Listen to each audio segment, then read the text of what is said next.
which is not connected. So what do we do? When you're ready, the microphone's Oh, somebody's going to adjust it. up there. See? When you're ready, you just wait a bit.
Excellencies, distinguished experts, ladies and gentlemen, so please take a seat, and we are about to begin.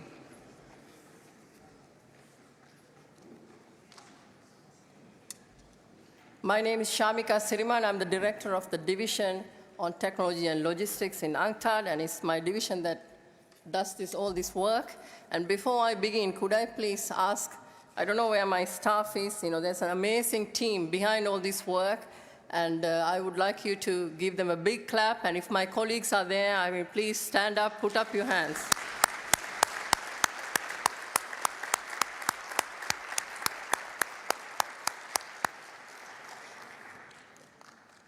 Thank you so much. And the theme of this year's e-commerce week is from digitalization to development.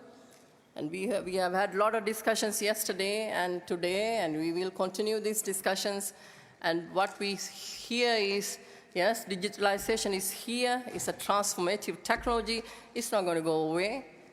But how do we make sure that half of the world who are not connected to the internet will not be left behind? So that has been what is reverberating in these rooms. And so today we have an amazing panel here with us to discuss this issue, to touch upon the challenges and responses related to the development impacts of digitalization. We will hear from their insights, the practical examples, what needs to be done, and so forth. And I would like to give you the floor to our moderator now, Ms. Imogen Folks. She's the correspondent for the BBC at the United Nations, who will introduce the panel to you and guide the discussion this afternoon. And we would like to have a very interactive discussion with you. And so, Imogen, you have the floor to do that. Thank you. Okay. Well, good afternoon, ladies and gentlemen. Thank you for turning up in such high numbers. We're really looking forward to a lively, informative debate where we unpick some of the challenges and maybe find some solutions. It's a huge, huge topic, and while we spend a lot of time here at the United Nations looking at, sadly, the crises, humanitarian crises that affect our planet, there's a huge revolution going on in the way we communicate, the way we work, the way we do business, and that is related to digital technology. Of course, the new information technology. And what we're going to look at today is, are we all benefiting equally from that? Is there a digital divide? And if yes, how is it affecting development? How is it even supporting or hindering, for example, the Sustainable Development Goals?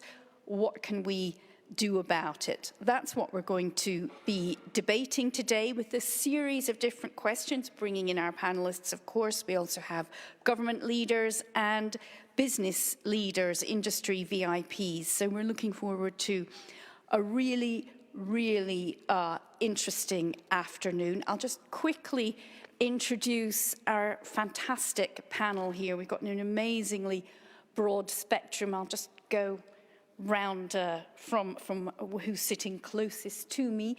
Rebecca Enon-Chong. I hope I pronounced that right. She's the founder and chief executive officer of AppsTech, leading global provider of enterprise application solutions. Then we have Ms. Amani Abu Zaid, African Union Commissioner in charge of infrastructure, energy, ICT, and tourism, right in the middle, and we couldn't be without him, of course, here at an UNCTAD event, is Mr. Mukiza Kituyu. He is Secretary General of UNCTAD, the United Nations Conference on Trade and Development. From there, we have Butena Germazi. Forgive me if I've got any names, pronounce them wrong. She's Director of Digital Development and Department of Infrastructure Practice Group at the World Bank. Then we have Malavika Jarayan, Executive Director of Digital Asia Hub. It's a Hong Kong-based think tank. And finally, right at the end, and in a gender minority, which I have to say it's quite refreshing for us on the other side to be on a panel where the ladies are in the majority. Mr. David Porteous, involved in finance inclusion initiatives for more than 20 years. Without further ado, before we start the debate proper, it's really important that we hear, to set the scene for this debate, from Mr. Mukiza Kituyu, Secretary General of UNCTAD, to welcome us to E-Commerce Week and to set the scene for today. Thank you.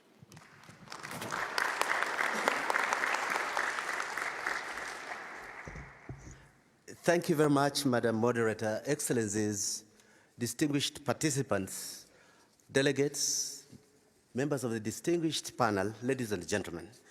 May I bid you all welcome to the UNCTAD E-Commerce Week 2019. You know, we do not have a formal opening session for the E-Commerce Week.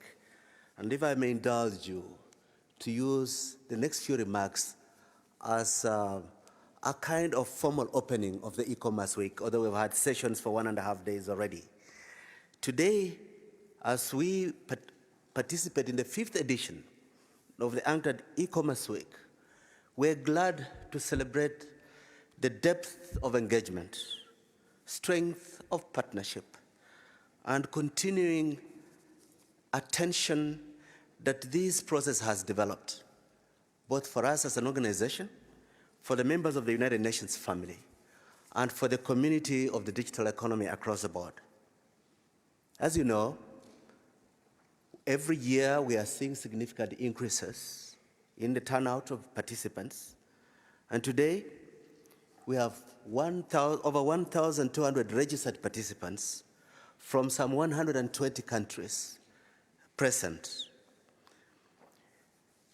This is a statement to the importance of the issues of discussion at this year's meeting and our continued engagement creating space to ventilate best practice, mutually inspire on what best to do, and sustain the dialogue about a growing important area of international community's attention. Our most recent statistics point to a global e-commerce sales phenomenon of having increased between 2016 and 2017 alone from 26 trillion to 29 trillion US dollars. And cross-border e-commerce is now the fastest growing component of e-commerce.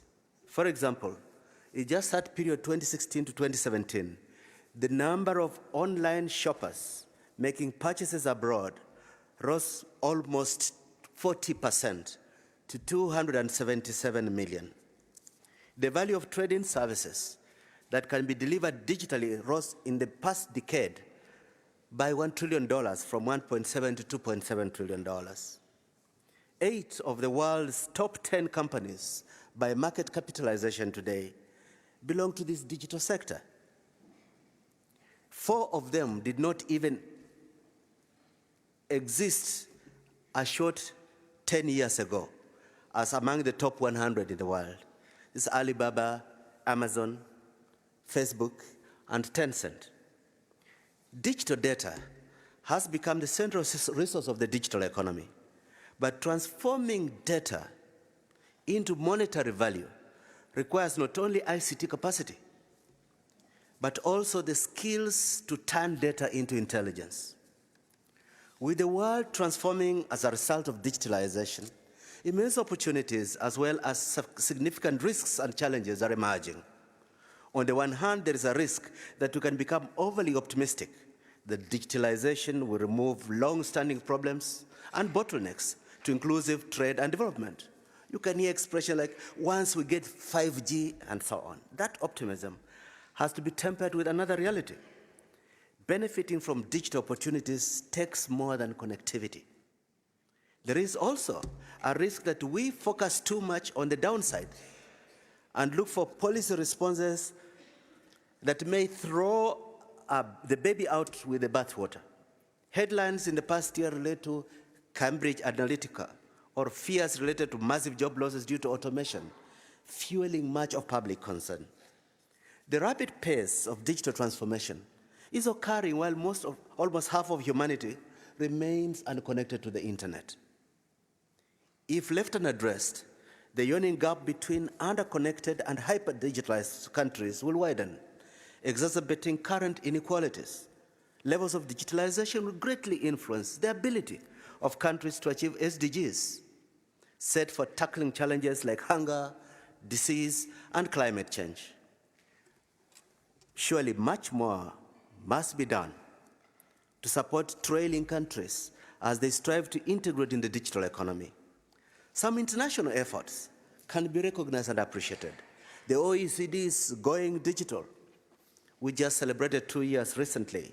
It's helping its member states prepare for technological disruption and the wide-ranging areas such as competition, consumer protection, innovation, entrepreneurship, insurance and pensions, education, governance, and trade. The same holistic discussion is urgently needed in other regions and across the board around the world. We also need a similar approach in our discourse. How can we move forward? We at UNCTAD are glad that we've made our contribution in this. Last December, we hosted the first e-commerce week for Africa at the UN offices in Nairobi, attended by more than 2,000 registered delegates. And I wish to mention here that we were glad for the evidence that regions want to take leadership to own the processes in their own regions. Of course, we did receive some cynical remarks from some colleagues from Geneva about to give us authority to convene a meeting and declare outcomes of that meeting. But we hold true to the faith that the Africans who made it in Nairobi and make decisions about what they want to do are encouraged and they own that process unapologetically. Similarly, we're already planning for other regions, which we hope will be engaged in very soon. We at UNCTAD are proud to be associated with other partners in this initiative, the E-Trade for All partners, which continues to draw members. Today, we have 30 global partners, 26 of whom are represented in this meeting this week. Yesterday, we released the E-Trade Readiness Assessment for Afghanistan and Bangladesh, bringing the total number of assessments completed to 17. More are in the pipeline, including for non-LDC countries like Cote d'Ivoire, Tunisia, Cabo Verde, and Iraq. These assessments propose concrete steps to continue to capture the value from digitalization. And we look forward to synergies in discussion about what to do with the diagnostic information that we generate this way. Tomorrow, we are starting another session of the Intergovernmental Group of Experts on e-commerce and the digital economy, one of the few global platforms available for all member states to seek policy consensus while involving other stakeholders in the discussions. Still, while programs and summits can offer the world's developing countries a place to start to push for integration, more support is essential to close the digital divide to ensure that no one is left behind. And we hope that these discussions will not only enrich our way forward as we listen to diverse wisdom and experiences, but also draw some clear light on the issues that bedevil the discussion about the best way forward for e-commerce, both for development and in the rule-making debate. Thank you very much for your kind attention.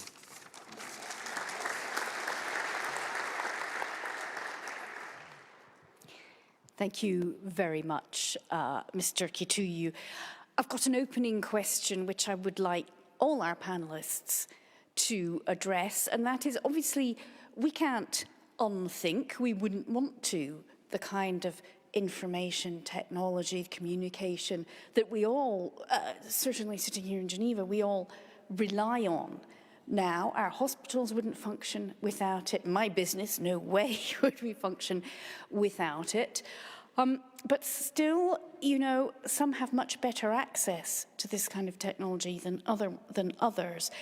Starting with you, Amani Abu Zaid, is the new digital revolution, is it closing equality gaps or is it serving to increase them? Do you perceive a digital divide that's creating inequality?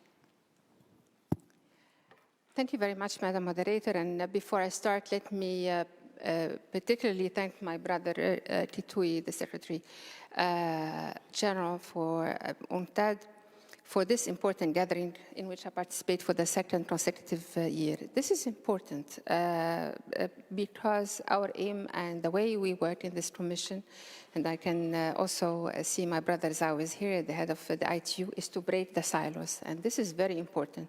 So there is no several agenda going around. When it comes to Africa, it's one that we are coordinating with all partners, those who are here in this room and others who are not in this room. So I wanted, again, to insist on this point and to particularly present my thanks to UNTAD for our presence here today.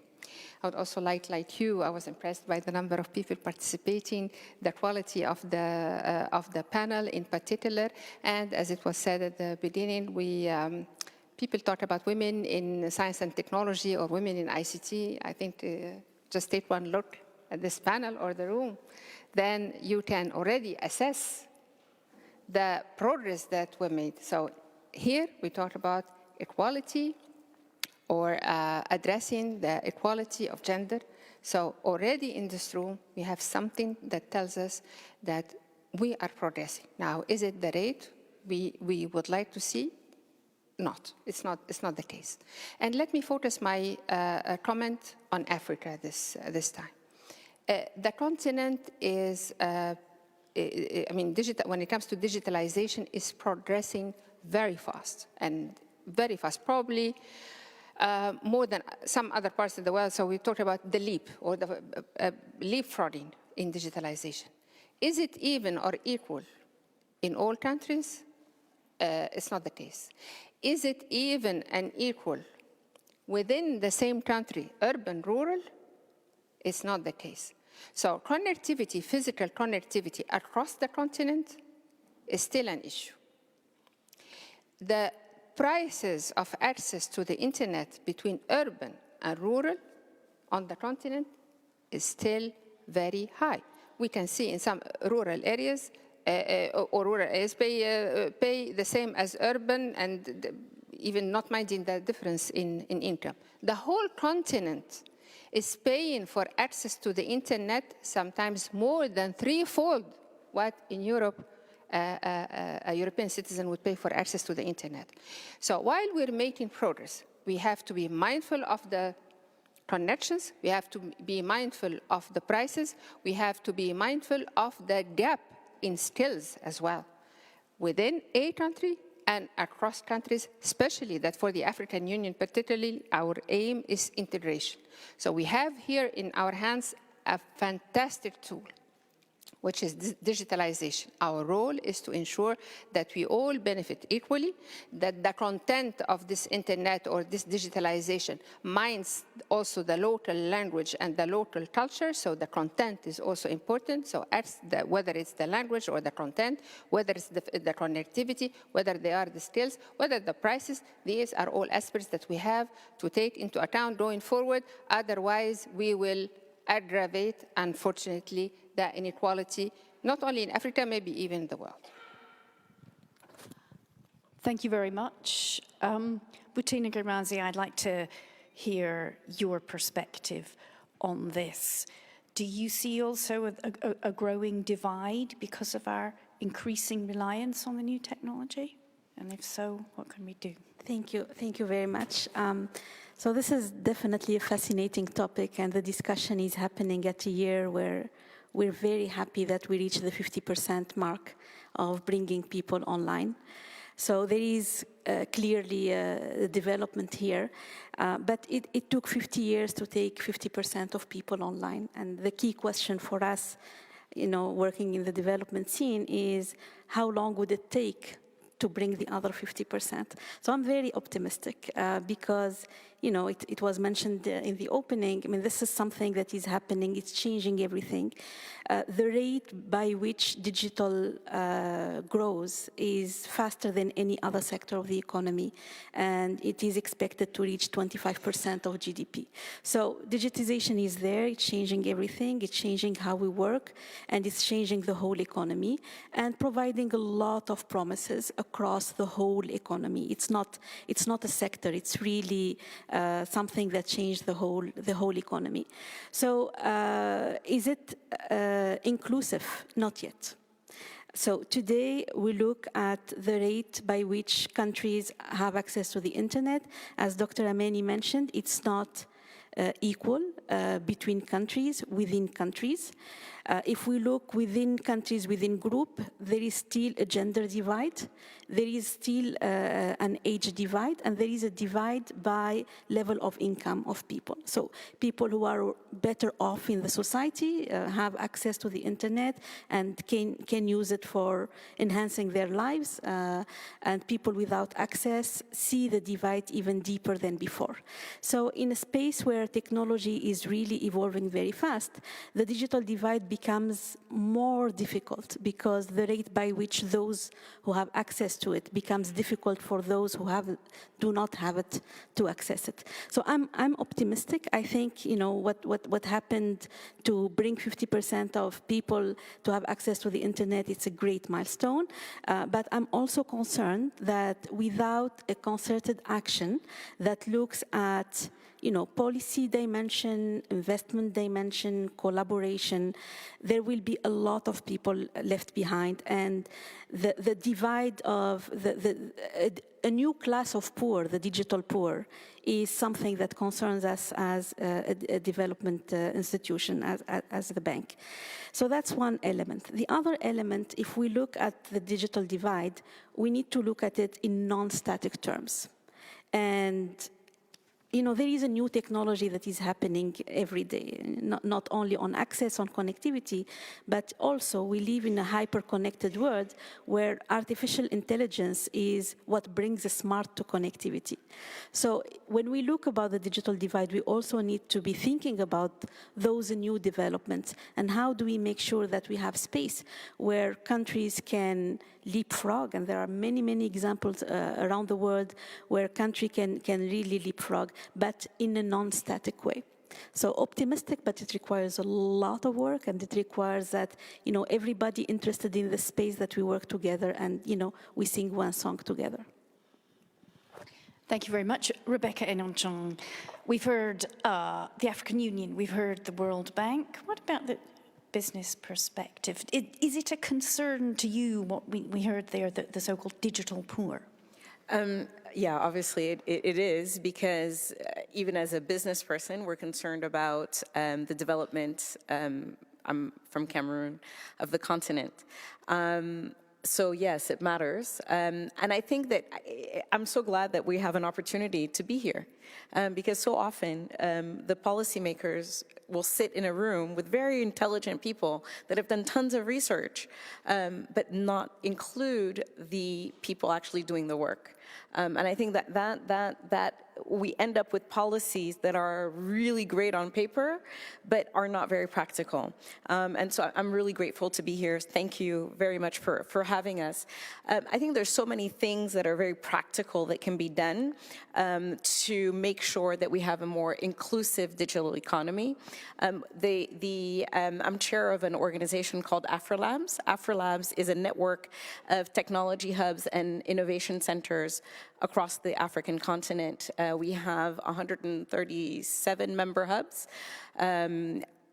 supporting 250,000 digital entrepreneurs. From Egypt all the way to South Africa, East and West. And together, we put together policy teams from different countries and came up with our own framework. So from the perspective of entrepreneurs, we put together something called the I4 policy. It's i4policy.org. It's available in English, French, and Arabic. And it's a framework of what we would like our governments to do. So out of that has come some of the startup acts. Tunisia passed a startup act. Mali is getting ready to start a startup act. And the beginning of that was this I4 policy document that is an iterative document that we've all been contributing to. So I think that's one way to hear our voice. But as Dr. Mani said earlier, it's too slow. It's too slow. E-commerce is commerce, right? So it's business. And if the business environment in the country is not conducive to, ease of business, then e-commerce will suffer, and it will suffer more because we go faster. The ITUs here, thank you. Connectivity, as the doctor said earlier, is extremely important. The internet is the oxygen of the digital economy. And for whatever reason, our governments you use the word that scares our governments, it's revolution. And so what they fear is that the internet equals social media equals revolution. And so if we cut off access to the internet here, we won't have a revolution. But the on the ground, the impact of that is that you do have extremely costly data. The cost of data, the cost of the internet is prohibitive as a factor in cost of the digital business. If you imagine that our internet connection costs the equivalent of multiple salaries per month. So, how many more people would we be able to hire if the cost of internet was reduced? So rather than spending millions of dollars organizing these conferences and commissions, use the money to reduce, even if the governments that in many cases own that internet in the different countries and have the monopoly, use it to reduce the cost of the internet, and you will see jobs being created. So many jobs will be created if our oxygen is returned to us. Thank you very much, Rebecca Malavike. We heard there from Rebecca, everything is too slow. We heard from a number of our panelists that developing countries are paying probably, more than we pay here in Geneva for access. That sounds like a divide already, clearly, to me. What's your view on this? I think what's really interesting in your question was about the growing reliance on digital technology, and I would actually extend the reliance language and actually talk about addiction, because I think when we look at the way that we're relying increasingly on technology, not just to access goods and services or to access the public sphere, to participate politically, socially in things going on in the world around us, I think we neglect the fact that its dependency and addiction is actually leading to mental health problems. And I actually think the digital economy is a public health issue as much as it's a commercial issue. So I think that's one of the things that, you know, and all the really wonderful hype about how much good the internet does, if we don't plug the problems that emanate from reliance on technology, I think we're really missing the boat. I think the other development that worries me is the personal has always been the political, but I think we're increasingly seeing that the social is now the commercial. That's everything from social credit scores to other ways in which it's, oh, you don't have access, you don't have ID. Well, you have data, you're on a mobile phone, you access the internet, so why don't we use all of your browsing history and your social media profiles to give you access, to give you a loan, to give you a place at the table. And I think that's very dangerous. We expect certain things out of technology. We expect that it serves us, not that we serve it. And if we ignore the fact that things that we do in the private sphere are increasingly bleeding into the public sphere and are being used to sort, rate, judge, and decide our life opportunities for us, I think something very, very meaningful, profound, and fragile is being broken. And I think that comes to what we trust in and what we expect technology to give us by way of trust, not just in institutions and government, but in the people that we interact with. And if we lose something that is so precious and so difficult to get, I don't think you can put the genie back in the bottle. And I think we talk a lot about ethics, we talk about trust. The things we don't talk about are human rights. Ethics are not legally enforceable. Human rights are. But I think the more we talk about innovation, we talk about trade, we talk about all of these things as very wonderful, optional, nice-to-haves that further a certain innovation paradigm and fill, you know, the leapfrogging agenda is one example of where the incentives are all around increasing digitization, but we don't really spend as much time thinking about at what cost. What does participation involve? You want me to join the game, but what are the rules of the game?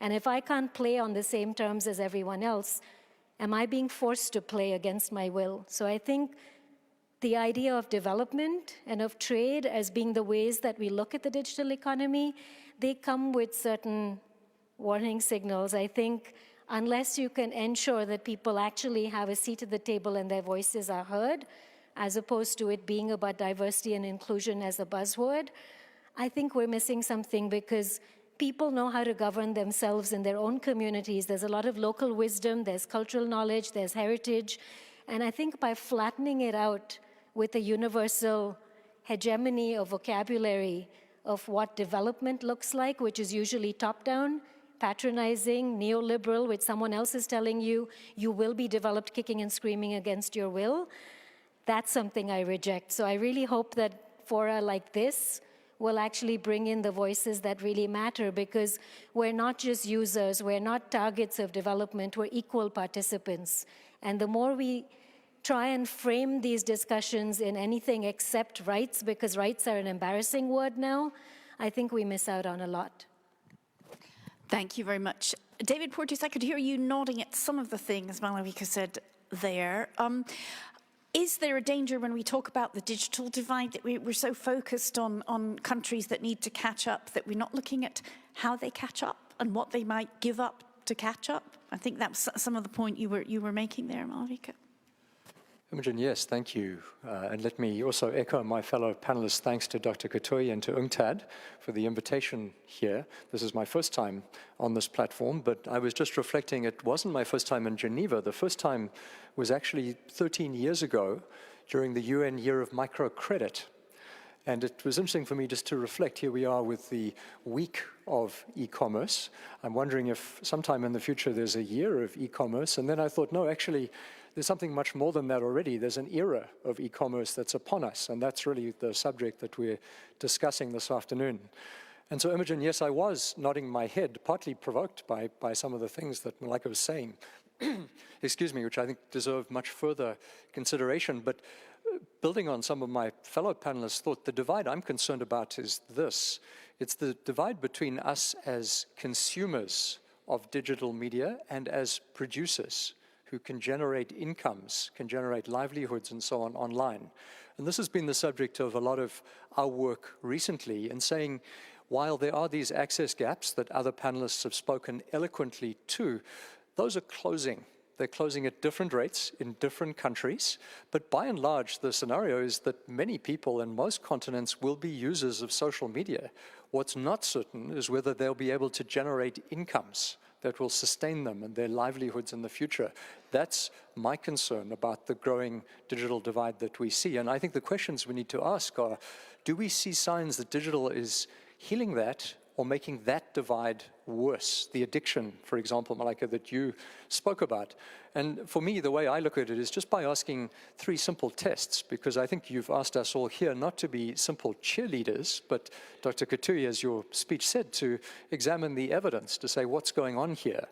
And so the first question I ask in respect of that divide is, does digital, internet in particular, make it easier for people to enter the world of work? And I think at that level of test, the answer is pretty clear. The evidence out of China, Lohan Academy and others have done great research recently. It does reduce barriers to entry, makes it easier, reduces skill levels, so it's easier to get into the world of work. That's a tick. Second level is a bit harder. So now you get into the world of work. Can you sustain yourself in it? Can you actually generate an income and a livelihood? That's not so easy. And I think the evidence that I see, China obviously is in some ways an outlier here, but in Africa, where we work, or parts of Latin America, what we see is this evidence of a kind of 80-20 principle, which is that 20% of those who go online do really well out of it. They can generate an income, but there's this very long tail of the 80% who don't yet do that. And so the question about the digital divide is, how do you deal with that long tail? And that's where what I'm excited to see is new forms of subcontracting emerging, where the 20% who have that digital work are starting to subcontract to the 80% who don't have it. And these are emerging forms of work that we see in parts of Africa today, which are, I think, starting to contribute in promising ways to healing the divide, but it's early days. And as everyone has said, there's so many things from a policy point of view which could stop that from happening. So in answer to your question, very different at a country level, but I think the question needs to be, how do we make digital a tool of livelihood and production and not merely a tool of consumption? Because then the route to addiction, I think, is all too clear. Mukisa Kituyu, you are the hosts. I'd be interested in hearing what you think of what you've heard so far from our panelists. All right. The core issue that I want to address is, how are we optimistic or pessimistic about filling the gap for the 50% that are left out? Because to my mind, the question of abuse is the luxury of those who already have access, not those who are in the dark. And my core question is access. I'm a bit pessimistic. My friend Haoling Zhao, the Secretary General of ITU, and I have been discussing this at the Broadband Commission, that 2 major trends are drying up sources of non-national financing for digital inclusion. The first one is telcos, which were like the milk cows of the state, are drying up. The reasons they had that they could roll out infrastructure have been taxed out of existence. The profit margins have gone down. They concentrated on urban populations which are easy to reach. Now the most disadvantaged are rural populations in developing countries, which are not exciting for solo effort by telcos. Secondly, corporate social responsibility by major platform performers, which was going into complementing this, is now being directed towards preparedness for 5G.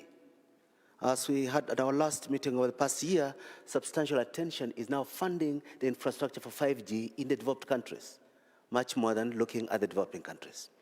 Now, the second generation challenge is this. Those who are in rural areas have limited digital skills to convert connectivity to increased productivity. Where they could increase productivity because of electronic market visibility, they suffer the challenge of infrastructure for delivery of what they may produce or what may be available. So the challenges inherent in underdevelopment cripple the opportunities that come with even minimal digital inclusion or connectivity. So that is one layer of problems. The second layer of problems is this. The largest number of the laggards, those who are not yet making it, are dominated by analog politicians. Politicians who do not see the priorities of investing in skill development, regulatory framework, privacy and payment systems, and therefore, the momentum that has informed the achievers even in the developing world lacks in those societies that are most being left behind. Since they cannot identify the sickness that they suffer, they are not prioritizing solutions. And we cannot resolve those challenges without mobilizing the political will of those being left behind to see that they're being left behind. Thank you very much. Very interesting spectrum of views here. I'd now like to delve a bit deeper into actual policy. Muteza, I know you have been involved with the World Bank in something called the Digital Moonshot for Africa. Can you tell us a bit about that? And can we look specifically at whether it is focusing on some of the concerns raised that we should be looking at digital technology supporting work and productivity as prioritizing over consumption, for example? Thank you. Thank you very much. So the Digital Moonshot for Africa is basically an approach to look at the constraint in a holistic manner.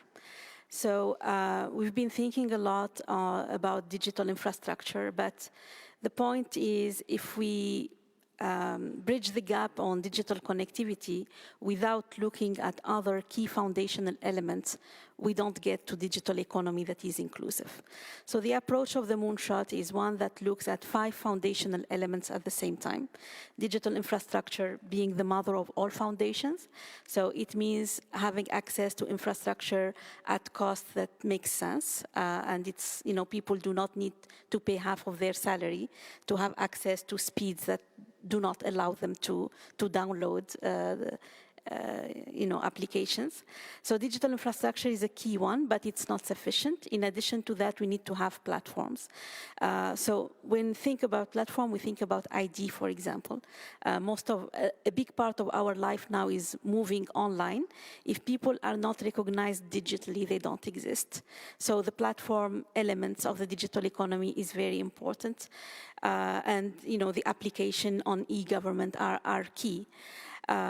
In addition, we are looking at digital payments. The digital economy requires buying and selling. If you cannot do it online through a good digital payment system, then there is something missing in this vision of a digital economy. We also think a lot about digital skills, and digital skills are not just the skills to use the internet, but also the skills needed to create that content. The importance of relevant content is what drives demand, and demand and supply need to be thought about in parallel. And entrepreneurship is very important because, that's what will populate all these good applications. So that's the approach, is really to look at it in a holistic ecosystem approach, but to also look at the risks. And, I heard you, I think it's very nice the way you put it. The risks are, data. How do we deal with data? The whole issue about data protection. Today, when we talk about digital economy, it's really the data economy, and 90% of the data we use today was created 2 years ago. And if we move to a space where everything is connected to everything, the amount of data that will be available is, incredible. So what is the whole system around data, and how do we make sure that, people have a say over how their data is used. Also, the whole issue about cybersecurity. We need to have a resilient infrastructure, and we need to make sure that countries have the tools to address cybersecurity. And policy and regulation is something that cuts across all the foundational elements. So that's the idea of the Moonshot, is this holistic ecosystem approach. And we're very, very happy to be working with this, with the AU. So, we're working very closely with the AU. Actually, it's the digital transformation approach that the AU is working on, that, we want to work with them to put the Moonshot as an instrument to implement this. And this is something that, the Broadband Commission, for example, looking at the Africa working group, what would it take to make sure that there is good connectivity? So that's in a nutshell. How do we make sure that we get to a space where people are producer of technology, not just users? I always have a question when I ask about the adoption rate and the response comes, the number of accounts in Facebook, for example. Yeah, it's very important, but to me that's not sufficient. So, if we really adopt technology, are we creating this content that is relevant and this content that will change lives? And this Moonshot also is an approach that requires a very close collaboration between the public and the private. And I was very happy to hear our colleague there talking about your proposal and how it enhanced and created a good platform for countries to think about Startup Act. So how do we have an approach that listens to the private sector? Because, this is where innovation happens. It doesn't happen in laboratories of governments.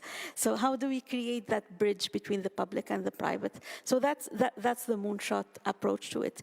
As I mentioned, we're working very closely with the AU. I think the AU is leading the vision. What we're hearing in the bank is a lot of interest in the other regions of the bank, basically saying, this should not be Africa only. There is a lot of priority in the Caribbean. There is a lot of countries in the Pacific that are looking at a similar approach. And we hope, to get the Moonshot to a space where Africa also creates a precedent for the rest of the world of how we can do it differently. Amani Abu Zaid, obviously the African Union was mentioned a number of times there, so I'd like to give you this opportunity to tell us a bit about precisely what the AU is doing, working with the Digital Moonshot, for example, but also taking into account the issues that have been raised a number of times, right, particularly by David Porteous and Malavika, about the responsibility that governments, public institutions have, not just a rush to get this technology, but to get there responsibly.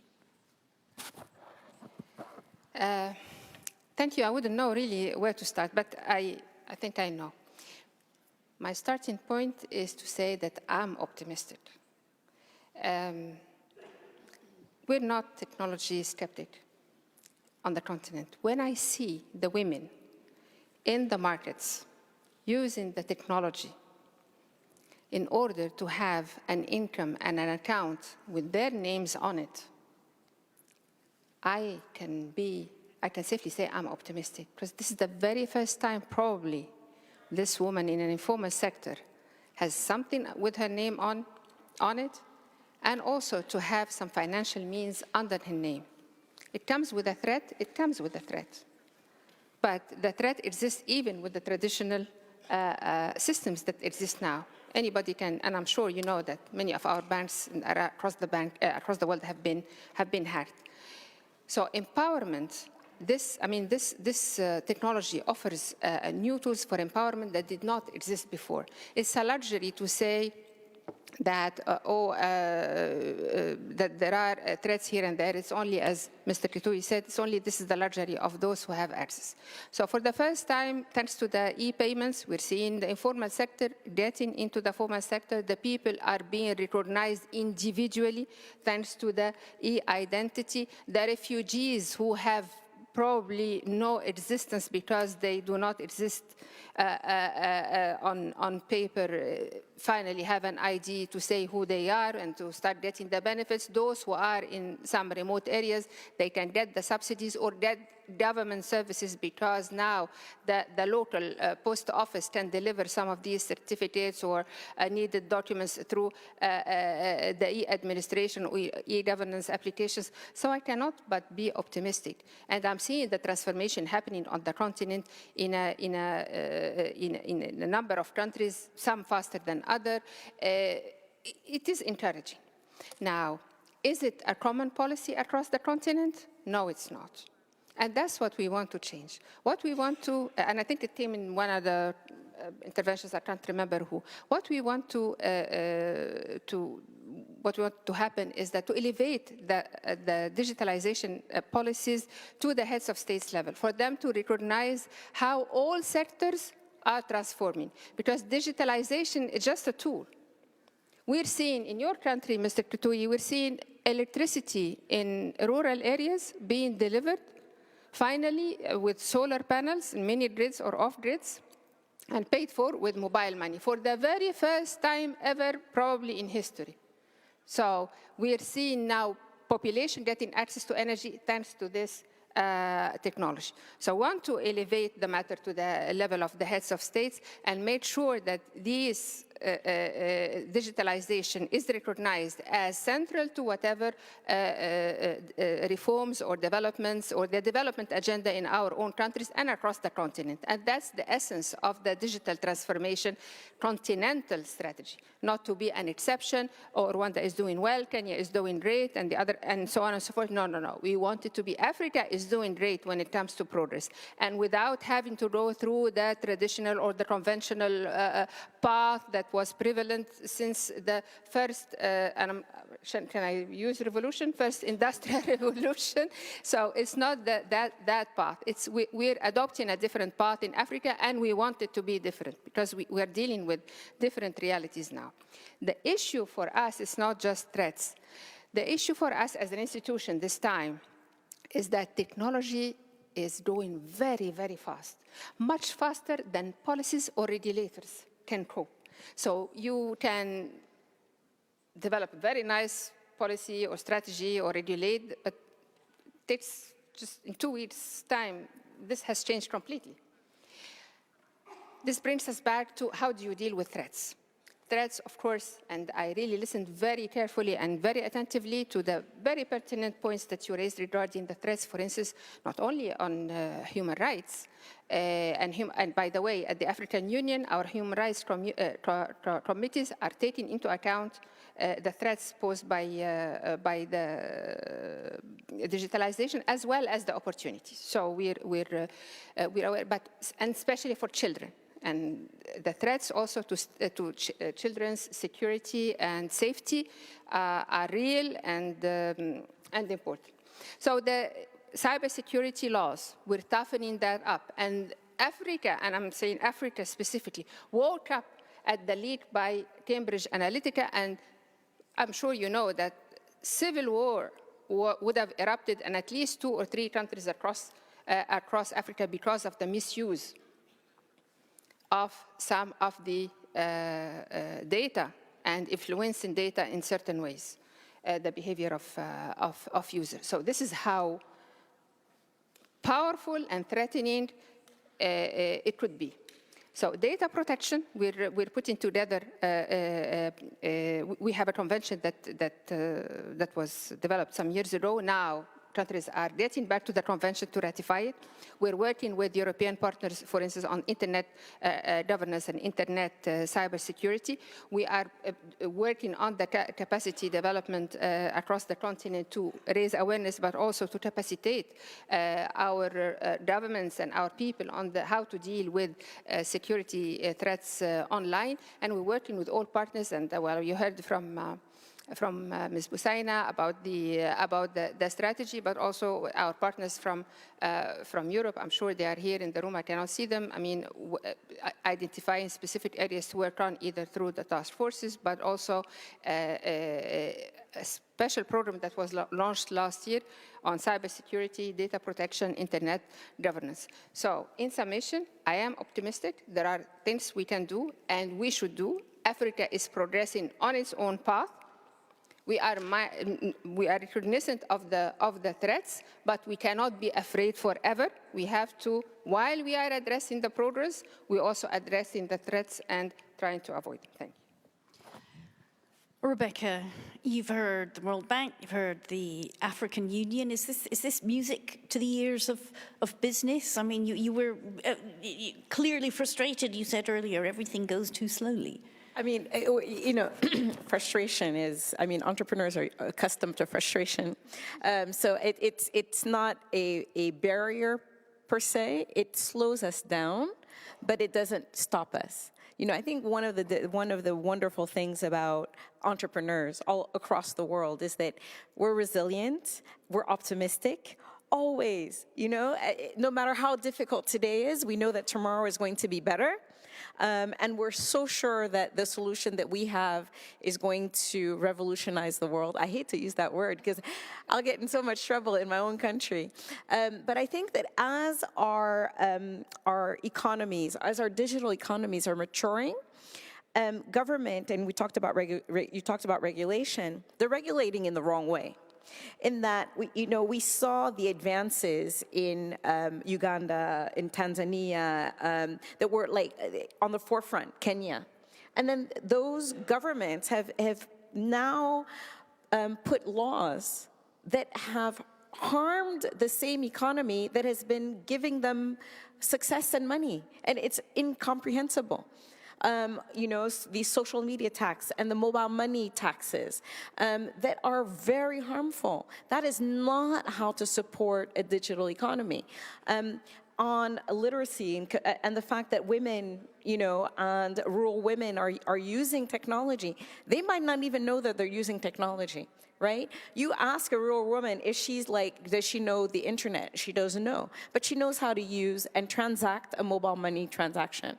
And it's not just that all of a sudden she now has an identity, an account that's in her name, that's not in any financial institution, that's sitting on her mobile phone, but the government now has an opportunity to see how the informal sector is transacting. What happens to the money? You know, it used to be we only dealt in cash. And when cash goes from one hand to the next, we don't see that. All of a sudden, with this digital wallet, we can see that this amount of money, and you know, we can see the transactions. We can see where the money is going. We can see where people are spending their money.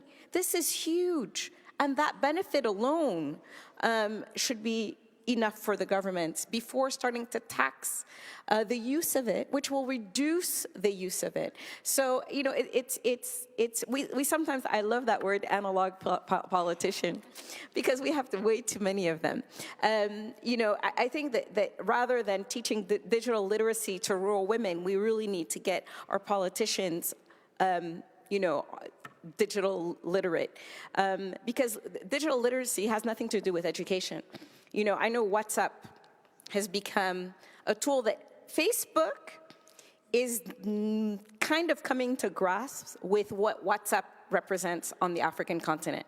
I'm not quite sure that they understand it, but people use WhatsApp more than any other source of news.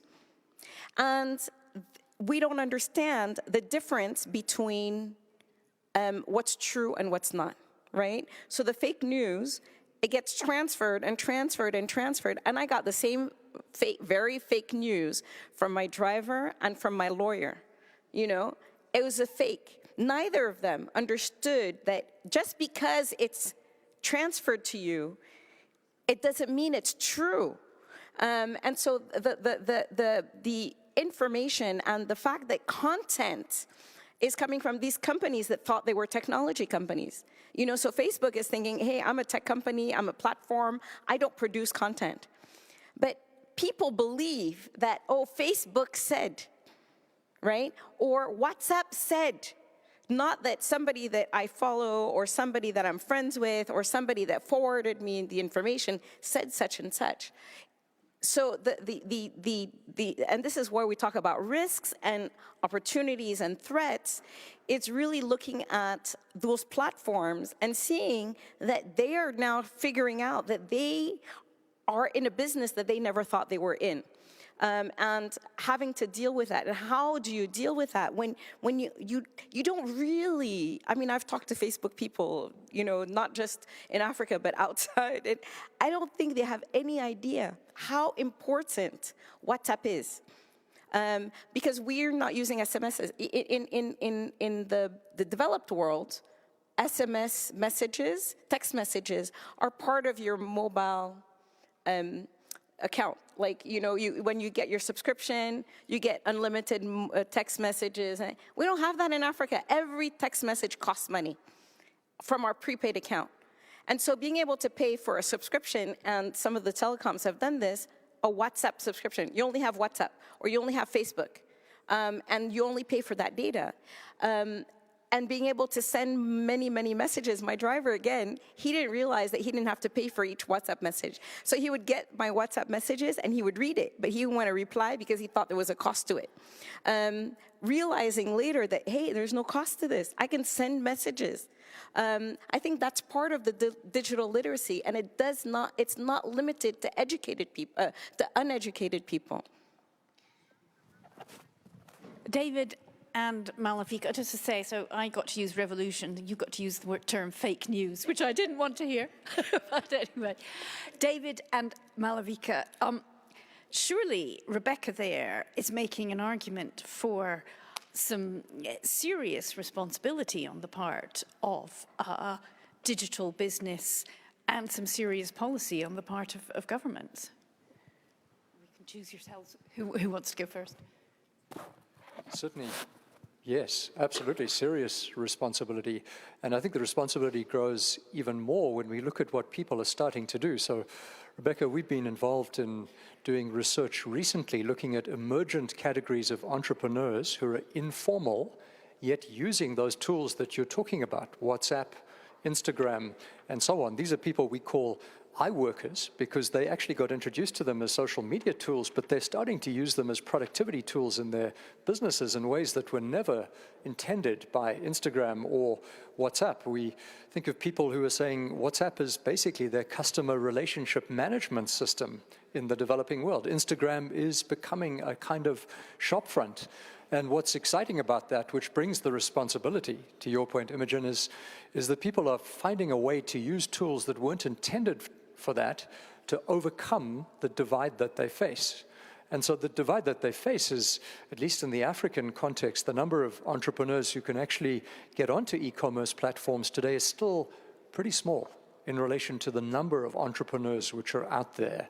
So what they're doing is instead cobbling together the use of these tools provided by large businesses and elsewhere and making a go of it, starting to make their businesses more productive and so on. But you know what they tell us? These same entrepreneurs, men and women in informal businesses in parts of Africa, they tell us it's helping, but it's causing stress. There's new stress of being online 24/7. Customers are asking them, they're sending orders, they're expecting instant delivery. And so here you have micro entrepreneurs experiencing the stress of fulfillment, which large platforms have to deal with. So back to this question of the responsibility of government, I think there's several here. For me, the biggest one is for governments to iron out this chasm which there has been between formal and informal in the past. Let's just recognize that that binary difference between a formal worker, informal business, that's a thing of the past. Digital makes it a spectrum. It turns it into a degree of formality. So these people I'm talking about who are using these tools, as you were saying, Rebecca, and others, in a sense, they're leaving a digital trail. Is that informal? Well, no, it's not. It starts to become formal, but what does that formality offer them? Is it a stepping stone to a better life or a stepping stone to tax surveillance? right? If it's simply to tax surveillance, then we simply face all the issues of incentives and problems we've faced for years, decades, around formalization initiatives. If instead government allows that creation of a spectrum to create a stepping stone towards livelihood generation, then I think we can talk about the digital divide being healed in ways that make sense. So I would say responsibility one, heal that gap. Responsibility two, as we look at these tools being used, what amounts to responsible use? And that's a tough question, a very tough question, because for governments to move too quickly and to say, well, actually, those tools are not privacy enhancing sufficiently, that could close down a whole emergent category of entrepreneurs today. We don't want to do that. But I think we want to watch very carefully to see how these tools are actually being used and ameliorate the negative effects when we see them, not anticipate too quickly and act too fast to shut them down. I think it's a little disingenuous when companies say they'll take credit for the Arab Spring, but oh, we had nothing to do with swinging the US election. Right? You either have the ability to do it or you don't. You don't get to cherry pick. I think companies have a real responsibility because all of the money that's spent on lobbying against regulation would actually solve all the problems this panel is talking about. If they gave us all that money as part of their corporate social responsibility, the world would be connected, right? And the world would be connected with better laws, better regulation, and with equity for everyone. Thank you. And I think the reason that this really, really matters is instead of throwing tiny little amounts of money as sops to these issues and saying, oh, let's invest in literacy, let's have fact-checking, let's have users be empowered, I think that's really cynical and disingenuous because you're pushing the responsibility down the chain onto the people that are least equipped, have the least bargaining power, the least negotiating power, the least agency to actually affect change. I am not in a position to turn around to a platform and say, I like all of your terms and conditions except clause 4.6. I'm a lawyer. Can I negotiate that out? Let's just take the indemnity out. Let's just revert all the copyright to me. It doesn't work that way. So this idea of saying, let's just get users more literate is ridiculous because users, however many users you have, can only affect tiny little changes with privacy settings, with little micromanagement of the ways that they use systems that are designed using behavioral economics, using techniques of nudging to produce outcomes that are favorable to platforms and companies and not to the end user. It's, Shoshana Zuboff's idea of surveillance capitalism.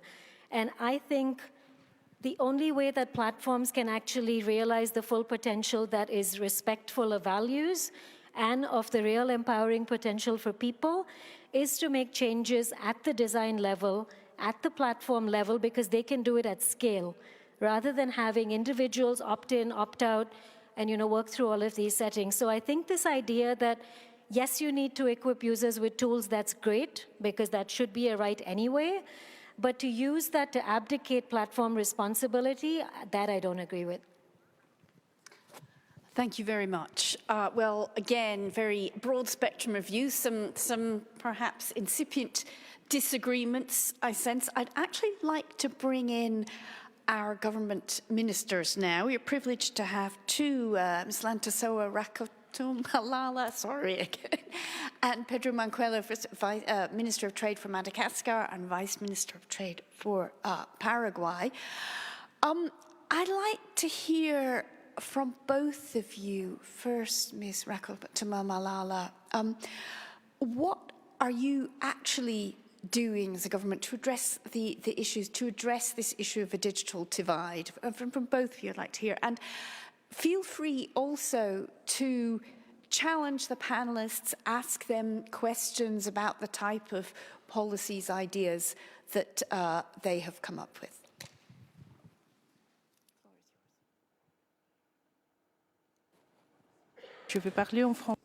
I'd like to speak in French.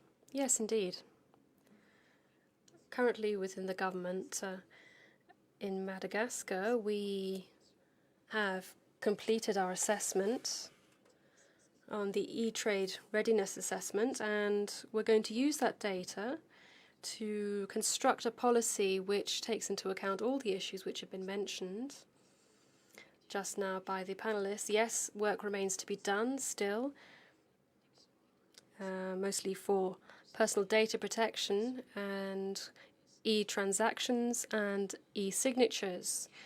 So there's work to be done, but the government also has the role of investing in infrastructure at the moment to assist in that digital transformation of the country and to raise awareness about the usefulness of digitization so that all efforts within the digital economy be supported by the government. For example, if we look at trade facilitation and usage, for example, in customs services, it's all linked. And today, dealing with all these issues falls on the shoulders of public authorities, but today we have a strategy looking to transform the economy and move it towards a digital economy. So that's what we're doing in Madagascar currently. Thank you. And Vice Minister Manquello.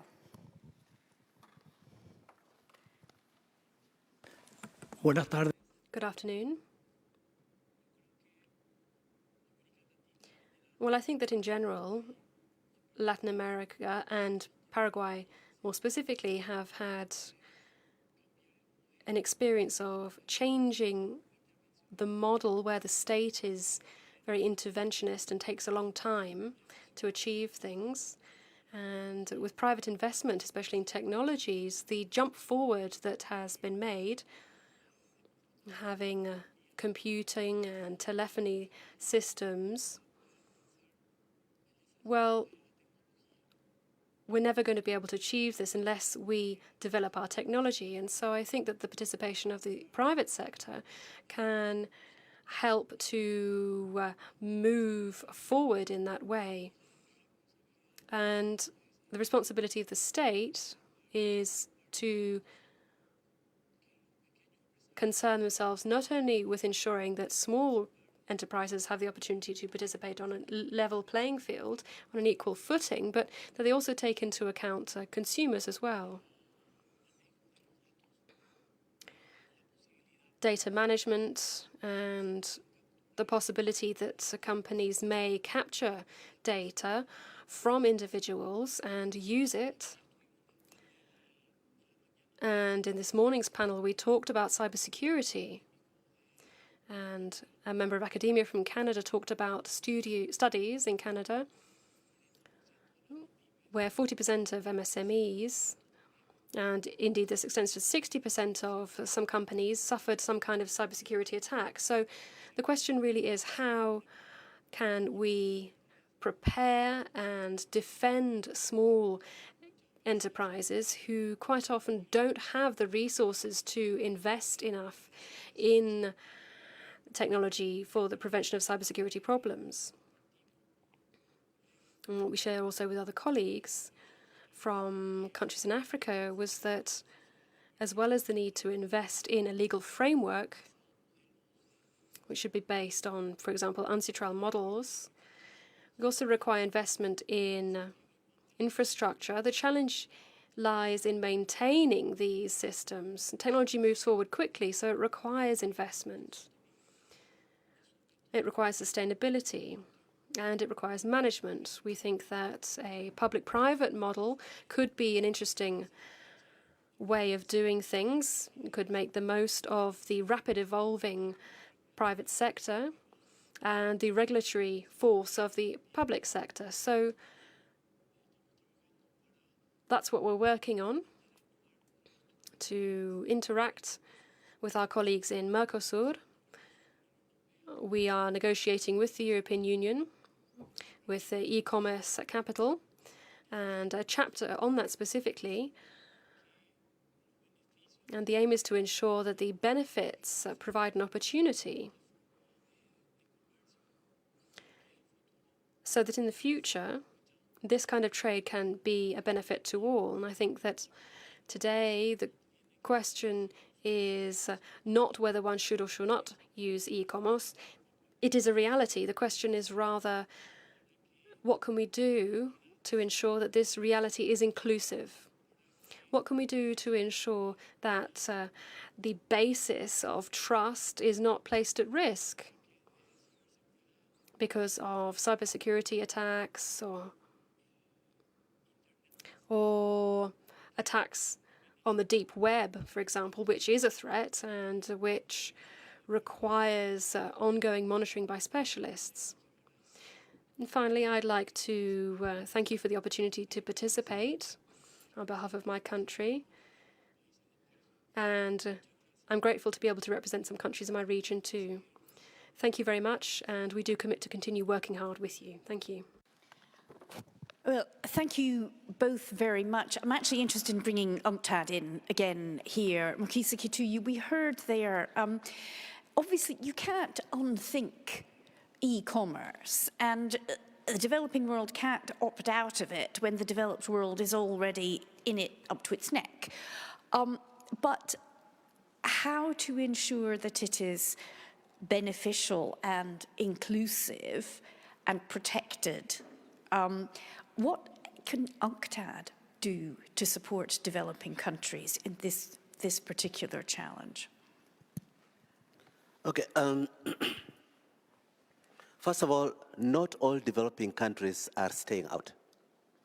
There are some which are very much at the forefront of innovativeness, taking on the challenge, even sometimes looking at the architecture of major apps and trying to emulate them. I mean, if I take my own country, Kenya, when Uber arrived, many people are saying they are going to lower the price of hailing services and then drive a monopoly and kill the local industry.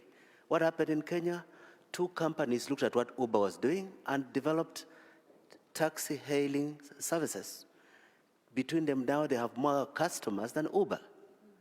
And they have gone international. They have started opening up branches in other countries, rolling back the gains of Uber. So there are narratives of what is possible. The narrative of the slum dwellers of Nairobi who are developing the algorithm for the driverless car for Google. And there are such cases. But the reality is the conversation about possibility of technology and inclusive development has to be a deliberate, purposeful action. Just an assumption that technology is a panacea of our problems leads us to the same problems we had with globalization. You sit back and think that markets will conquer and will deliver to all. So our intervention is, can we look at best practice? Can we identify challenges that are emerging in practice?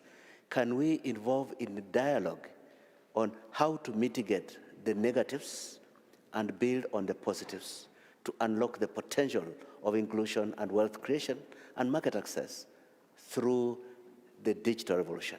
But importantly, also emphasize, apart from ICT-derived services, connectivity does not automatically create wealth.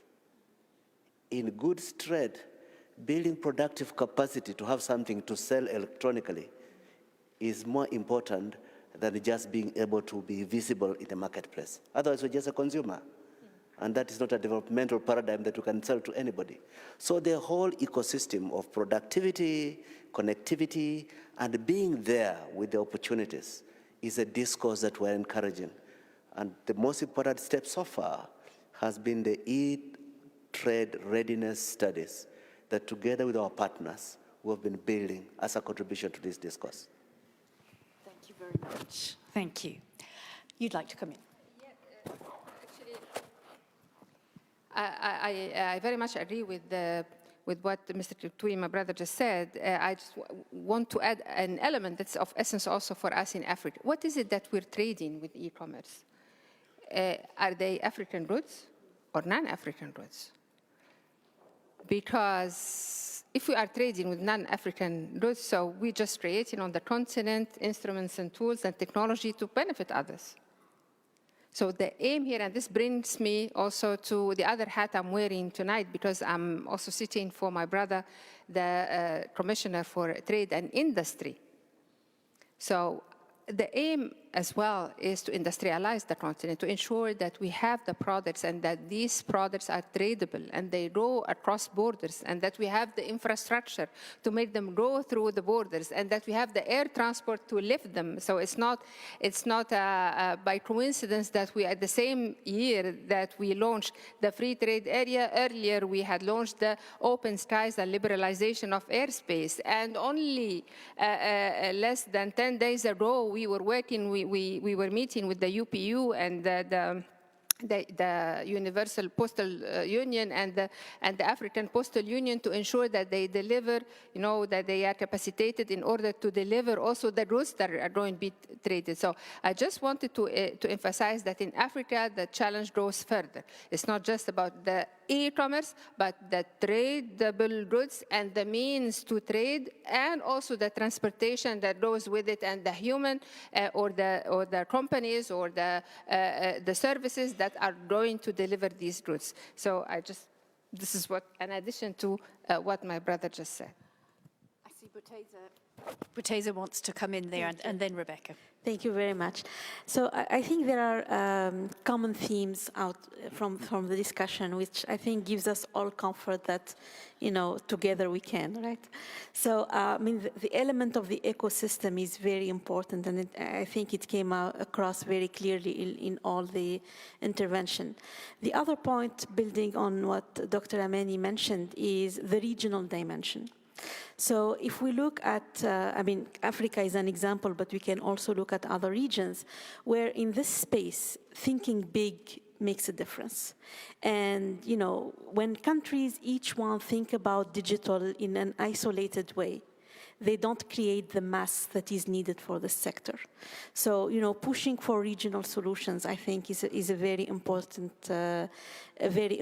element. It's a regional solution to make sure that connectivity is seamless. Regional solutions for the skills dimension, regional solutions for the cross-border, trade.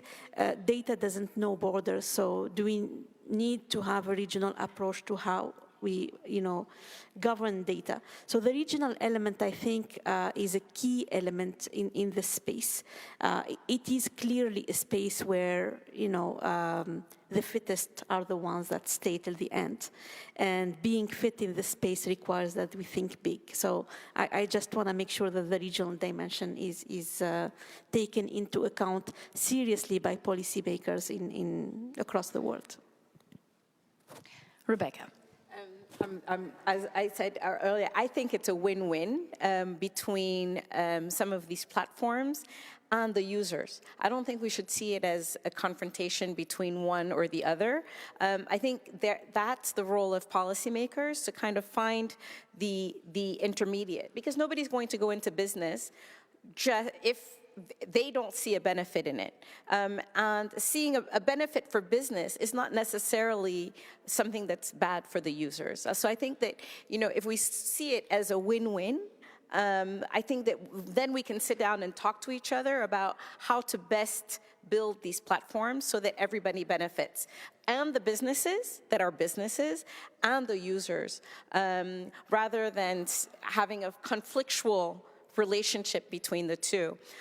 But back to the e-commerce discussion and the difficulties in Africa, as Dr. Imani said, it's an infrastructure problem.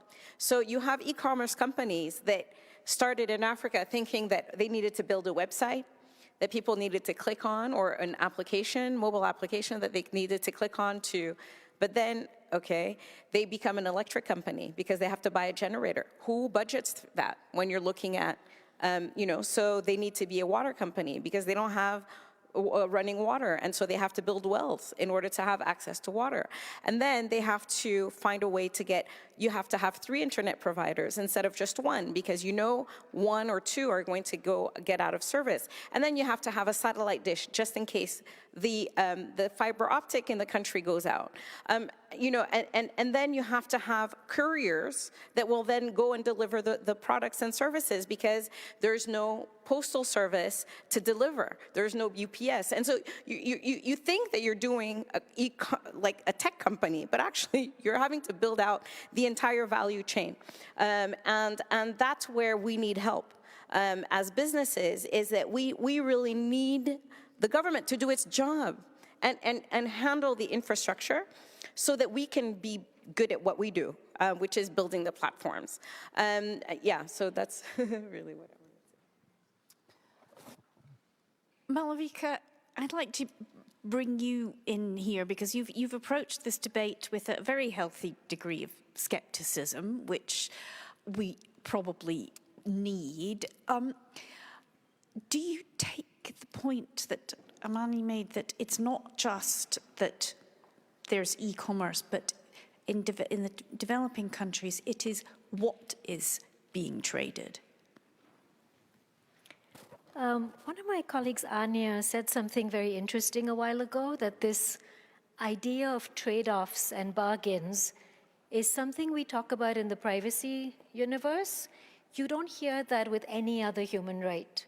You don't talk about giving up a little bit of your speech in exchange for something else, a little bit of your right to assembly in exchange because it's free. If it's free, or the product analogy really only works in the privacy world. And I think it points to this idea of balance and trade-offs. And I'm not for 1 second saying that platforms don't have a really, really difficult job. I've been a practicing lawyer for almost 20 years, and I've worked in industry, so I know what a hard job it is. And it's especially a tightrope when, if they overly do something, they're accused of chilling free speech. If they don't take action, then they're allowing fake news, for example, to proliferate. So I recognize that it's a very, very delicate balancing act. I think the problem that I have is where the commerce narrative allows them to completely evade responsibility. I think even companies are now saying they would prefer some regulation just so that they have stability and they know how they can actually budget for things, right? Even Facebook is now saying they want to be privacy first. Whether anyone believes them or not, that's a move. And I think it's in the right direction, because I think if we keep thinking of this as a cost to business, as a compliance burden, as some kind of awful hardship, I think we lose the bigger picture, which is that all of these rights are actually huge marketplaces for innovation. If you see privacy or speech as a competitive advantage rather than as something that's retarding you and holding you back, I think it's actually allowing for innovation to proliferate and actually grow in ways that are actually rights respecting. So I don't really buy this binary sort of narrative that we have where we see, you know, platforms being pitted against users, and I wasn't for a second suggesting that it's us or them. I think these issues are so complex and nuanced that you can't allow the responsibility to rest only with the gatekeepers. You can't have self-regulation. You can't say, we're the only ones who set the rules of the road because we know our technology best. And the logic that I'm pushing back against is this idea that technology created the problem, but technology will also be the only solution to the problem. I think it takes a village. You need law, you need policy, you need social norms, you need education.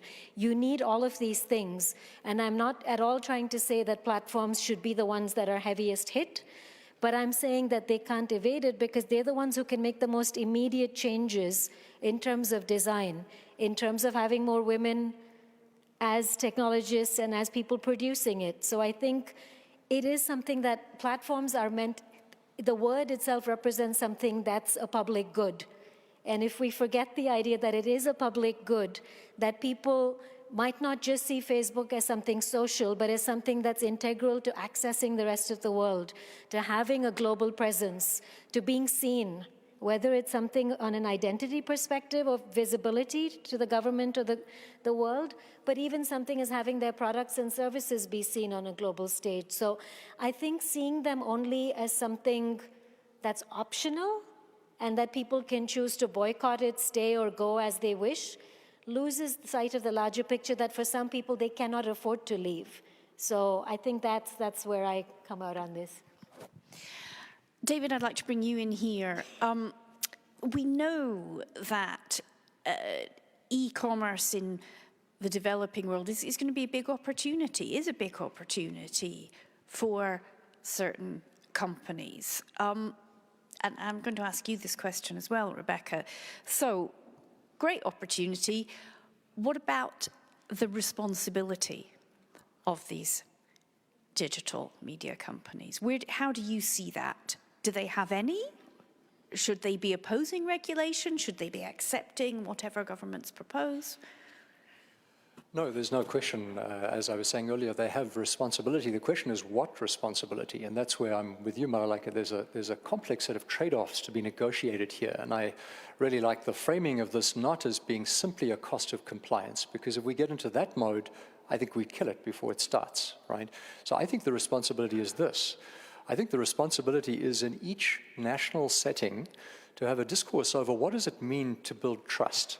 We've used that word a number of times from the platform here this afternoon.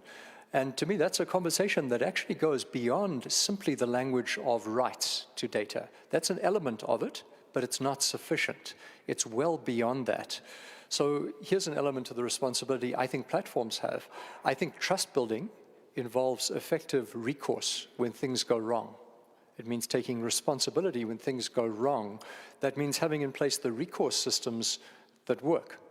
Now, some of the e-commerce companies have pioneered forms of recourse which I think we need to see a whole lot more of. Online dispute resolution, which we barely see in the developing world today outside of e-commerce environments, but then it's islanded within those e-commerce environments.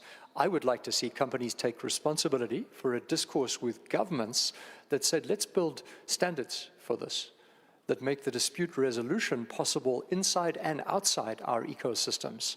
So there are standards which enhance trust. It's not left simply to the assertion of individual rights, because I think you're right, Marilaka, that's almost impossible to conceive of how that would work. It's also not about saying, well, if you don't like me, just go, because that's not a choice either if you're an e-commerce entrepreneur whose reputation is integrally bound up on one platform. So that's where this trust building involves thinking about how one carries reputation and data, how one deals with disputes when they arise, as they will do, in the most effective way. And so the responsibility for companies, I would say, is to join that discourse proactively and to welcome it.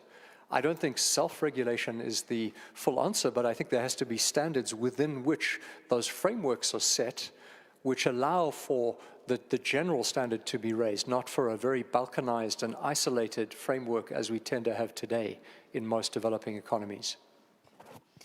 Rebecca, how do you see it? Because I've heard a lot about opportunity and some concern about speed and some concern about regulation. Your responsibility as a business, I'd like to hear. Going on the dispute resolution, the online dispute resolution would be great.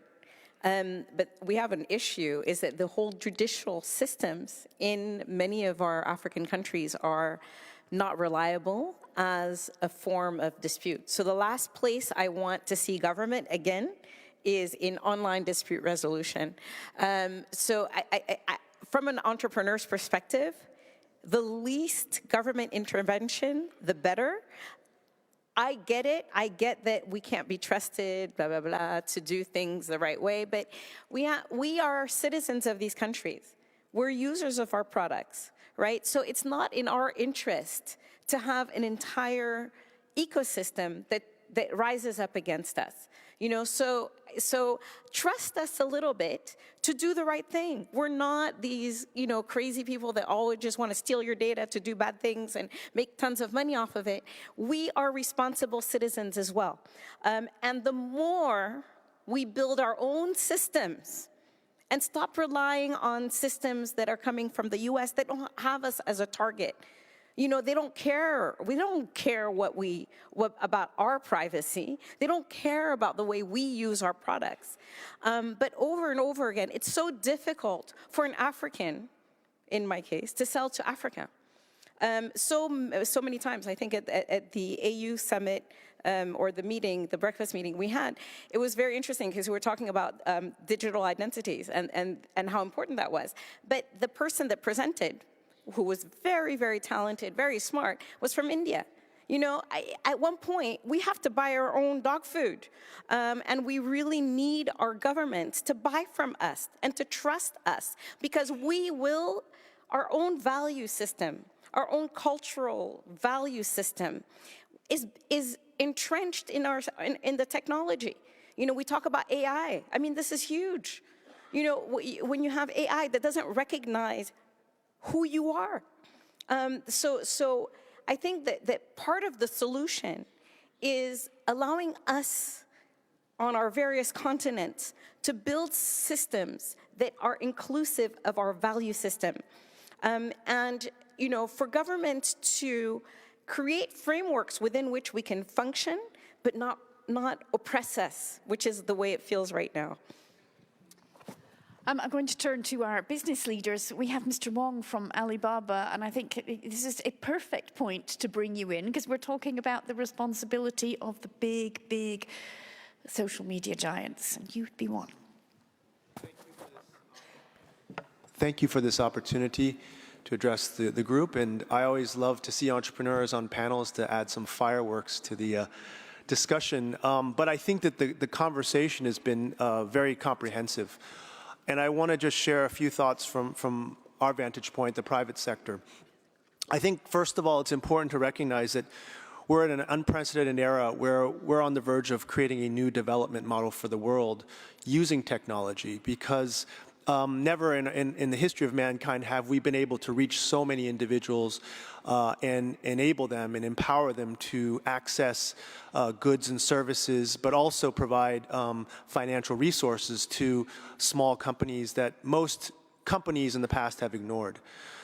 So I think we need to think about the mindset shift that has to happen both in the public, private, and nonprofit sectors in order to embrace this opportunity and not try and sort of suppress the change that's happening.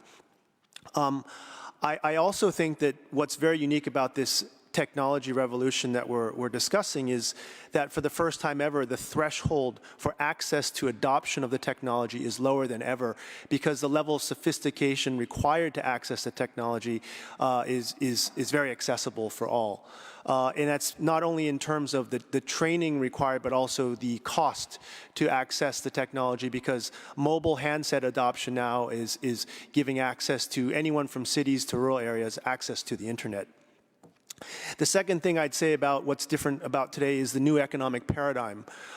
In the old world, the old economy, we talked about a zero-sum game. You win, I lose, winner takes all. But actually in the new economy, the very fact of a network effect creates value for everyone. So we're not fighting over a limited pie, we're actually growing the pie together. And despite some of the concerns today about monopolies of platforms, I would argue that we're very, very far from a monopoly at this point, because we have to look at the history, the very short history of the internet today, where there are platforms that popped up and seemed very large and influential at the time, and within a few years they were gone, because companies came up with better solutions that met customer needs in a better way, and the switching costs in technology are much lower for a dissatisfied customer or a merchant to move from one platform to another. So as a platform that's doing e-commerce, we worry, everyone asks, what's your biggest concern? Who's your biggest competitor? Our biggest competitor is not staying up with the competition in terms of meeting the customer needs, because the needs will evolve and there will always be someone better to create a product to challenge that. So the economic paradigm is different. And I think that, so when you ask about responsibility, I think platforms absolutely have a responsibility to serve the customers and serve them well and in the right way. But we also have to be responsible, because the panelists talked about trust. Without trust on a platform, your users will leave. If you violate that trust, they will leave. And so what we as a platform, or platforms all need to think about, is how do you maintain that trust? And so a lot of these issues that have been raised in terms of how data is used, how user information is shared, is absolutely fundamental to maintaining that trust. But I also think there's something more than that. And I'll just say, just on a side note, with regard to trade disputes, adjudication, we actually empower our own users to resolve trade disputes on many of our platforms. So we actually involve the users themselves in playing a role in helping manage the community. We also obviously provide ratings. The ratings will allow the users themselves to speak out against those who are not trading fairly.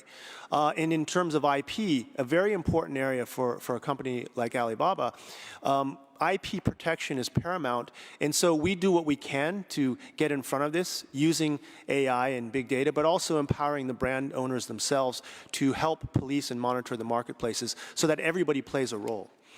But I'd say even beyond that, we feel we have a responsibility for creating a sustainable world. So we have programs that actually try and encourage people to think about the society as a whole. Environmental protection is one example. In Ant Financial, one of our affiliate companies, we have an application that raises awareness of your carbon footprint emission. And if you do activities that actually save or minimize your carbon sort of consumption, you actually get credits. And we've gamified that. So we have 300 people, 300 users who now are all playing this ant forest game. And as a result of collecting these credits, you can actually plant trees, which the company is responsible for doing. We've planted 55 million trees in China to greenify the environment and also raise awareness. So I think that companies should absolutely do what they can to be responsible. But finally, I'd just say in terms of what we do globally, I'm very proud of the fact that we are working with UNCTAD to help empower entrepreneurs all over the world, especially emerging markets. I have next to me and behind me many of our fellows from the eFounders Fellowship. And what that program is doing is really just sharing the experience of China in growing an inclusive development model using technology. And sharing the lessons and the failures from that experience with the hope that these entrepreneurs will actually build their own ecosystems in their countries. And the recognition that one company cannot do everything for the world. We must empower others.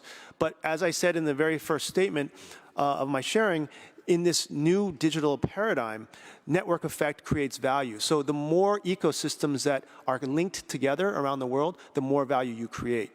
And so this is how we feel we're fulfilling our responsibility as a company, as an ecosystem, and as a responsible citizen for creating a more inclusive world that empowers everyone from large companies to individuals in emerging markets.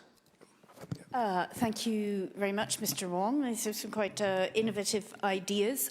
One thing that keeps going round in my head, though, listening to you, and I'm going to ask African Union and the World Bank to respond to this, is that I asked about responsibility, but while you were talking, accountability kept going round in my head. I mean, fair enough, you're a very successful business, but I do wonder, you know, this is a huge company. Amazon is a huge company. Facebook's a huge company. One, are they the best for supporting e-commerce in the developing world? And second, you know, we heard from you, you're not that interested in any kind of government regulation, but, you know, where is the accountability coming from here? Amani Abu Zaid, I'll ask you first.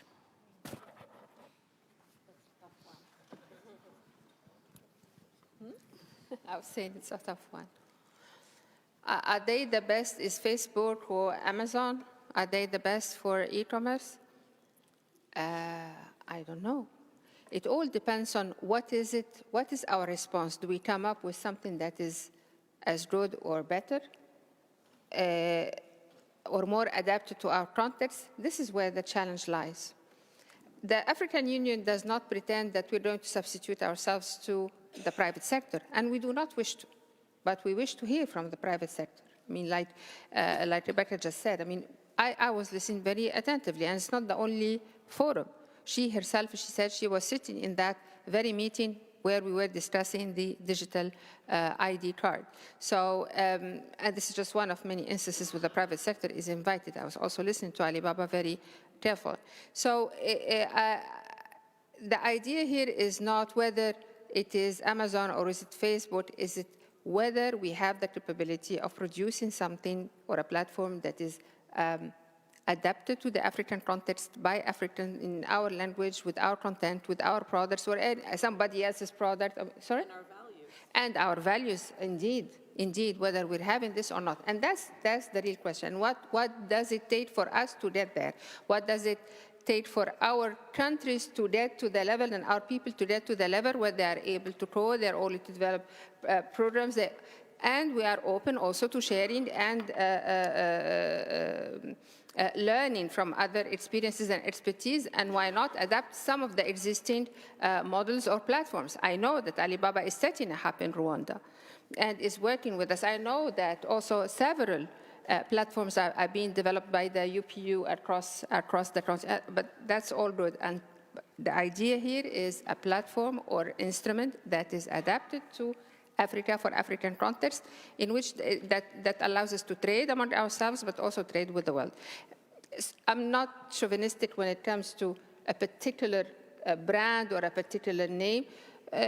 Everyone comes, each of these platforms come with pros and cons. The idea is, what is it that you're willing to take in and to take forward for our people, and what does it take for us to get there? But the African Union does not substitute itself to the private sector or the dynamics of the market. It helps with the vision, the strategy, the policy, the continental response. Remember that this is the continental entity in Africa that works at the level of the continent. So to harmonize the policies across the countries, to make sure at least that we are able to see things the same way, but the way that we are seeing the policies right now, we have 55 policies. We have 55 countries with 55 policies for each and every sector and for each and every aspect. So the idea is to harmonize, to have something that is unified and harmonized, and to allow us all to work together, but also to interact with the world. Buteza, can I bring you in? Thank you so much. So I think the key question is, what is the role of the government versus the role of the private sector? And I think there is not a clear answer to that. I think it's a debate, and I think the debate will continue. And I think what would be very important for us is to go back to something very simple.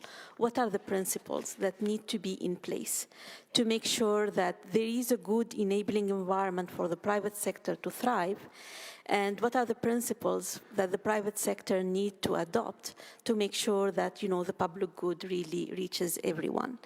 And, one thing that I find difficult in the discussion around the topic of digitalization is we use a terminology about regulation, about policy making, about that is, I'm not sure, adapt to this totally different world.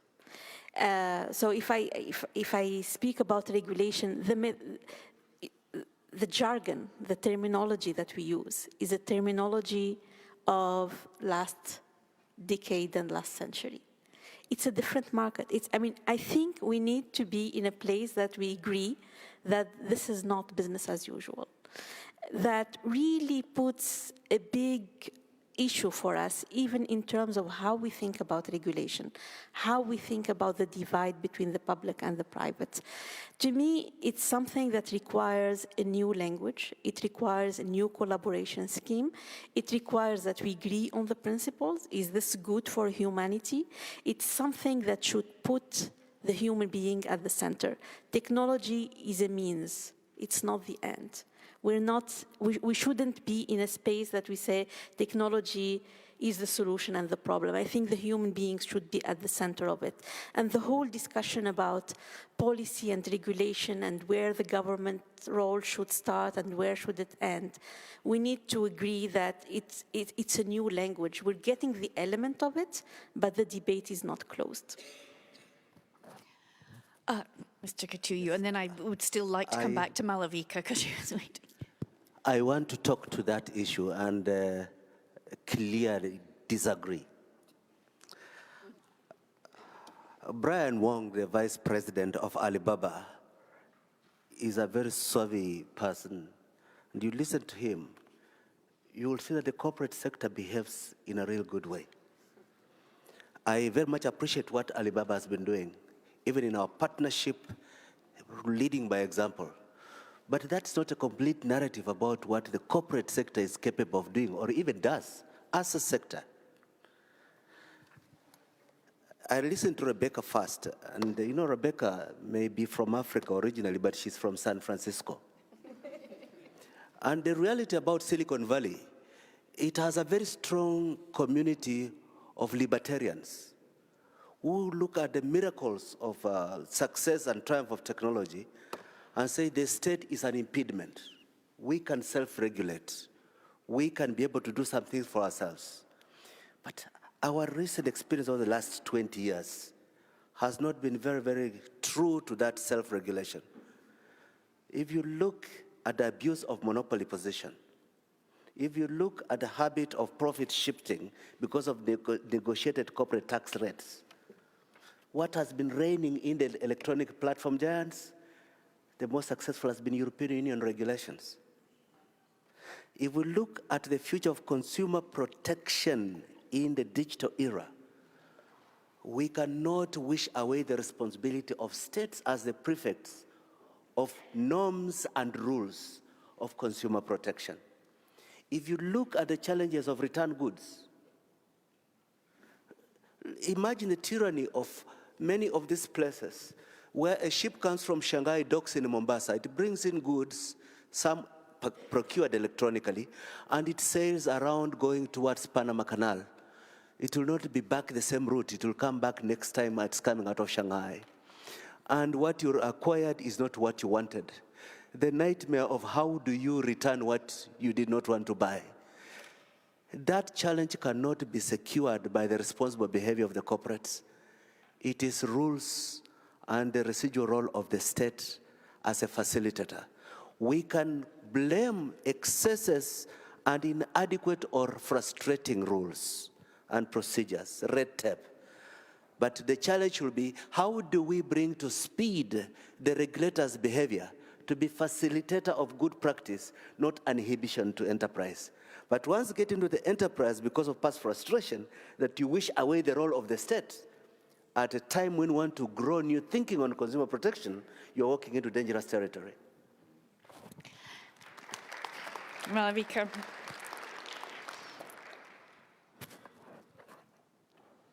I'm very moved by hearing that. I almost can't speak. Thank you.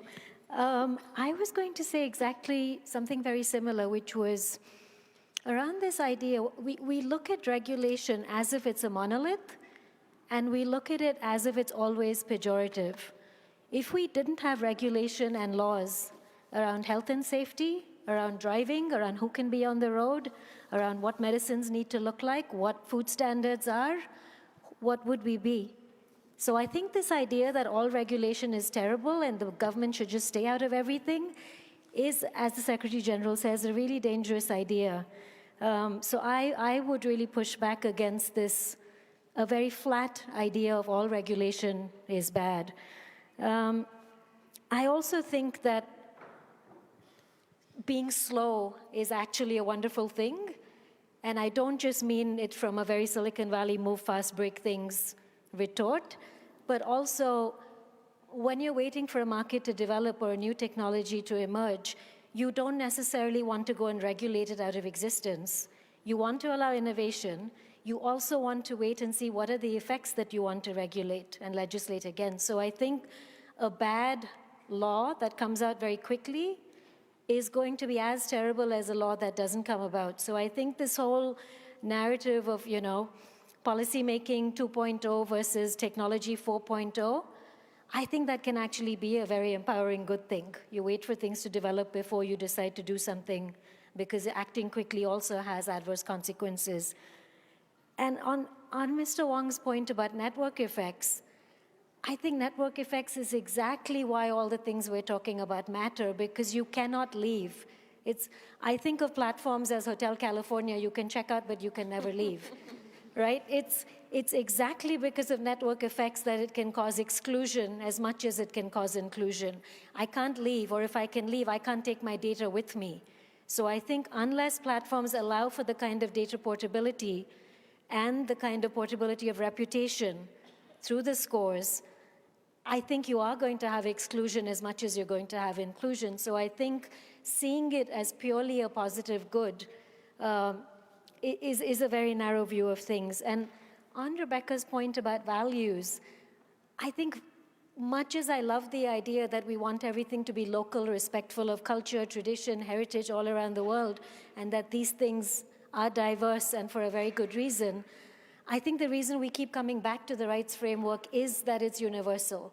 There is something deeply human, deeply universal, applicable everywhere, without having to horse trade around whether Asians have an idea of privacy or an expectation of it. Because I think the reason rights matter so much is because they are the ceiling. They are not the floor. And if we leave companies to set the rules of the game, we are going to aim for the floor. And I think if we look at rights and if we look at values as something aspirational rather than something that just is, we are going to be left worse off. Because if you look at values and you ask people in developing economies, would they like to have rights or would they like to have food on the table? That is a ridiculous question to ask, and that is not a trade-off you should ask anyone to make. David Porteous, can I bring you in here? We were talking the keywords. Yeah, you're getting the most applause, Malika. Were responsibility and accountability. We heard what Brian Wong had to say, and indeed we heard there's a great deal of innovation and forward thinking. But could I ask you also to respond to this question of responsibility and accountability? Well, I think one of the things we've been hearing in this call, which I would support for a new dialogue to emerge, because things are changing, is avoiding this characterization and the accountability between private sector and government, accepting almost as if it's implicitly one level of government, national, because I think that creates an oppositional effect which isn't always helpful. One of the things I've come to learn, for example, about e-commerce in China is how much of a role is played at city level, for example, in promoting particular forms of activity. It's not just about national government always and everywhere. It's about layers. Just as in the private sector, there are many different interests. And, to characterize it as all platforms, of course it's not, because the platform interests are not exactly the same as the entrepreneurs on those platforms. So in terms of accountability, let me maybe give one example of where I've seen an opportunity to move that forward. So accountability involves creating forms of soft infrastructure norms, principles. They were called rules, sometimes regulations. It's hard for governments to do that. It's hard for governments to keep up. I have seen environments in which sometimes donors, where they're credible, can help facilitate that conversation as trusted third parties that take it from being an oppositional clash of interests into a facilitated conversation about what does it look like for there to be a public-private cooperation. The examples I've seen have related to digital finance, which is one of the rails for today's e-commerce, where interoperability, the ability for any person to pay any merchant, requires public-private cooperation. It requires a framework of regulation, but it also requires working technology, which you generally don't want to leave to governments to do. And so there have been cases, East Africa is certainly one, where governments have, where donors, have helped to create environments in which accountability means yes principles, yes frameworks, yes perhaps rules, but also working infrastructure which can be provided in a collaborative way. And to me it's that nuance of conversation which is not about I'm going to be accountable to national government. It's a much richer and more nuanced conversation I think we need to have, and it can be facilitated at times by players like donors. Rebecca, I know you wanted to come back on something that was said. Yeah, I'm not against all laws, and I have lawyers in my family. That's always the thing they say, that I have a friend that's a lawyer, so I'm not against lawyers right now. But yeah, I think that our experience as entrepreneurs on the ground, you will talk to any entrepreneur, pick up any entrepreneur at any level and ask them the role that you want government to play. You will not hear a single one say, oh, I need more government regulation. I think it's the nature of who we are. It's not about Silicon Valley. It's about the nature of the entrepreneur, the nature of seeing the world in a very different way, of seeing the world as, why are we doing this? Why does it even work like this? There's a much better way to do this, and let me start to build that. It's about taking, it's a huge sacrifice. And I don't know if people realize this is, most entrepreneurs in the developing world, we're not talking about Silicon Valley. We're talking about huge, enormous sacrifices that you make to build a business. You're taking immense risks, and you're not getting funding that you see in the developing world. And so it's a very lonely experience to want to build a technology business in the developing world. And I think that what we see often from our governments in response to our adventure, our journey, is not positive. You know, you can't, how many times do African governments shut off the internet? You know, there's an election, let's shut off the internet. And so that you know, how often does that happen? It happens way too often. In Cameroon, the entire internet was shut down for 93 days. 93 days on the English-speaking side of the country, where the epicenter of the tech ecosystem exists. And then a month later, they spent $2 million on on a digital economy conference. I mean, this is the experience we have of government. And so it's natural that we see government as an impediment. It's natural because we have the tax officials that show up and shut off our offices. Right, shut our offices down because they're claiming, you know, tens of millions of dollars because they don't understand our business. They don't understand our cost structure. And so that's what we're seeing from government. We're not seeing support. We're not seeing that, oh, they want to regulate and make it better for our users, our customers. And they're buying from our competitors from the developed world. And so in so many areas, what our experience is of government is not a positive one.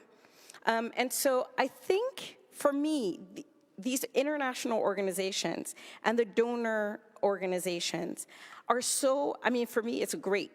Because you can talk to them. They won't listen to us, but they'll listen to you. And so if we can talk to you and pass on these messages, as we have, and we're not, as I said, we're not against regulations. We wrote a whole policy of what we would like policies to look like. And this has been an effort driven by 80 different countries, 80 different, tech hubs in over 30 countries. And so this is what we're saying, hey, this is our idea. Now, many governments aren't even looking at it. They're not interested in it. They're not interested in talking to us. And so having this third party so that we can communicate and speak to each other, that's very helpful. And so I applaud, you know, what you're doing, and the fact that I'm even sitting here and I haven't gotten kicked out yet of the room. So yeah, I think that's the difficulty of, and if we're talking about digital business, if we're talking about building these businesses in the developed world, rather than being consumers of the Facebooks and the WhatsApps, then give us an opportunity to build those businesses without shutting us down. Thank you. Thank you very much, Rebecca. Well, let's reminder before we go to our closing, our summing up from all our panelists, we do have one last VIB. Let's not forget, this is about e-commerce and the possible digital divide in developing countries. Now, we have a young entrepreneur, Cedric Atangana from WeCash Up. Really interested to hear from you, Cedric. What do you think of what you've heard so far? Hi, everyone. It's a great honor for me to be here. Thank you so much for speaking at this high-level meeting. I'm Cedric Atangana. I'm 27. I'm Cameroonian. I'm CEO and co-founder of WeCash Up, which is a Pan-African payment gateway that enables online e-commerce companies to accept all the existing payment solutions available on the African continent.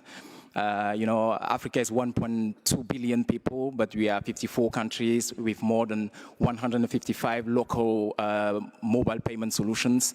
And to do e-commerce at a Pan-African scale, you have to go to every single country and integrate every single payment solution. So we have been working on that for 4 years. And before I respond to your question, I firstly want to say I'm part of a network of 124 young digital entrepreneurs from Africa and Asia. We are part of the eFounders Fellowship Program, which is a program put in place by Dr. Kitui and Jack Ma. And I firstly want to say a deep thank you to Dr. Kitui, SG of UNCTAD, for showing us the way and inspiring us. As I always say, Dr. Kitui is our dad. And just to show you the proximity that he has with us is really helpful. Generally when we go through struggle, and he has been very close to us. I also want to thank the entire UNCTAD team who have been working every single night and day to support us. And yeah, thank you so much for everything. I also want to thank Jack Ma, chairman of Alibaba Group, for everything. Is the guy changing the world in t-shirts. So thank you so much for everything. Thank you, Brian, for all, and the Alibaba Group team. So we are part of the eFounders Fellowship Program. We are the champions of the new economy, and we believe that as digital entrepreneurs, we are well placed to help in setting up the e-commerce ecosystems in our own regions. Because today we have the skills, we have cutting-edge skills in payments, e-commerce, logistics, etc., to drive e-commerce in our regions. Just to give you a quick overview of what the eFounders have been doing, we have in our group entrepreneurs in Asia and Africa building logistics systems that are tackling the issue of the last mile delivery, for example, which is very difficult because we are still facing that infrastructure issue. Sometimes the roads are not good, etc. And some of our colleagues are working very hard on the ground to solve that issue, so we can have the same types of e-commerce ecosystem that we have here in Europe or in America, etc. We are also working to bring trust between the producers and the consumers. Is still very challenging today because in some of our countries, more than 60% of the population don't have ID cards. So to pay online, you need to have a wallet, so go through the KYC processes. So if you don't have ID card, you cannot just enter the e-commerce ecosystem. And of course, we're also working to enable smart villages, to bring e-commerce to rural areas. We have friends in Southeast Asia who have been working to bring e-commerce to the people who don't know how to read, etc. So these are some of the things that the eFounders are working on. And so, just to conclude, we are passionate entrepreneurs. We are backed by the best organizations in the world, UNCTAD, Alibaba, and many others.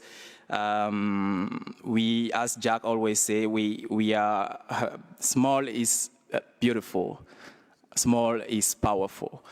We are small today, and we want to work with you guys, governments, policymakers, the United Nations, the African unions, banks, regulators, etc., in building, frameworks, policies for our market. To contribute to that, to that ecosystem buildings, we have built a draft of a white paper. As our contribution to help you governments to set up the right policies to help us transform our ecosystems, and we'll be very happy to work with you guys. The draft is already there. We just want to work with you, collaborate with you. We have the skills to build the right technologies for our market, but sometimes it's very disconnected to what you guys are building as policies, and sometimes you're building policies that are disconnected to our realities. So we want to contribute and help you guys build the right policies to help us transform our society. Thank you.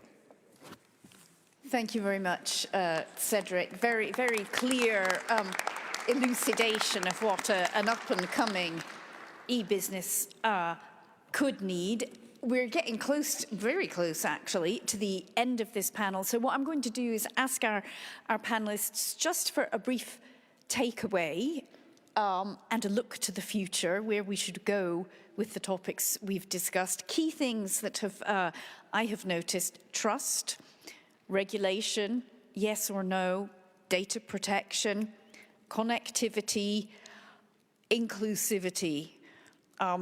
Maybe they all sound like buzzwords, but actually in this debate, they're really, really, really important. We're going to go in reverse order. So David Porteous, we will start with you. Thank you, Imogen, and thank you to all the panelists. I've enjoyed the conversation this afternoon. I think it's reflected the balance of the debate out there in general, which is a balance of hopes, great hopes, and some fears, and both are justified. I guess for me, the one thing I take away, the one thing we know to be true about technology, especially digital technology, is this law of amplification. Right? It doesn't work by magic. It takes things which are good, makes them better and bigger. It takes things which are bad and makes them worse and bigger.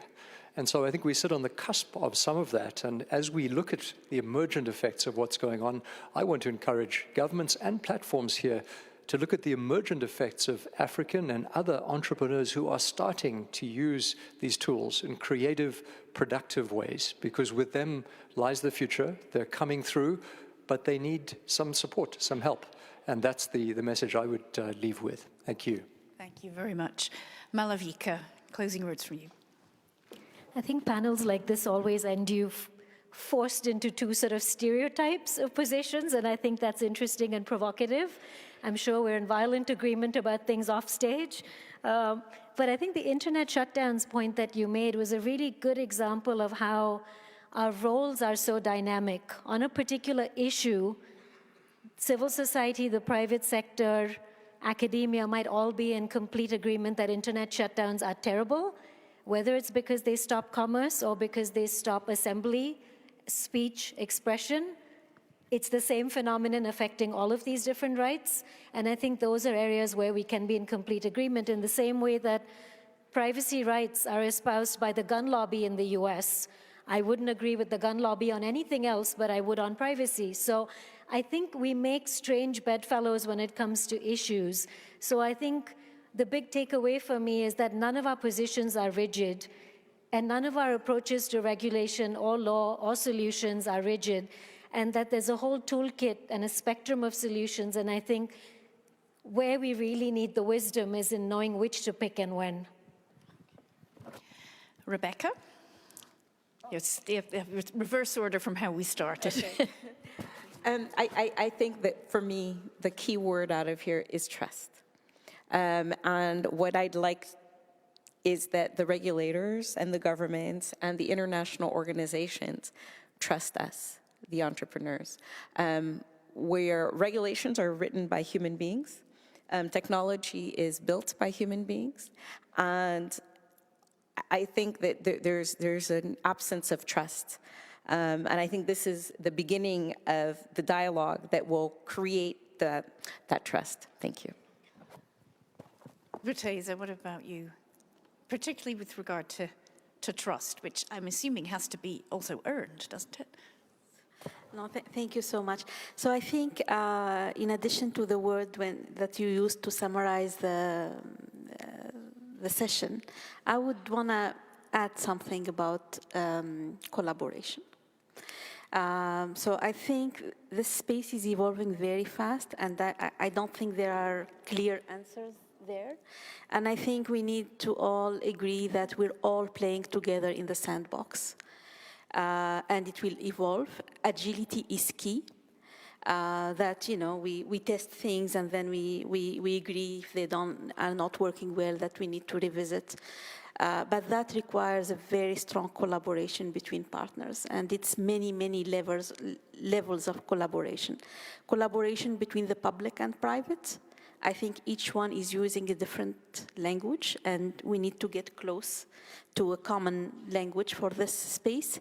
I think collaboration within governments between the many ministers that are all of them dealing with digital, but they're still not singing the same song.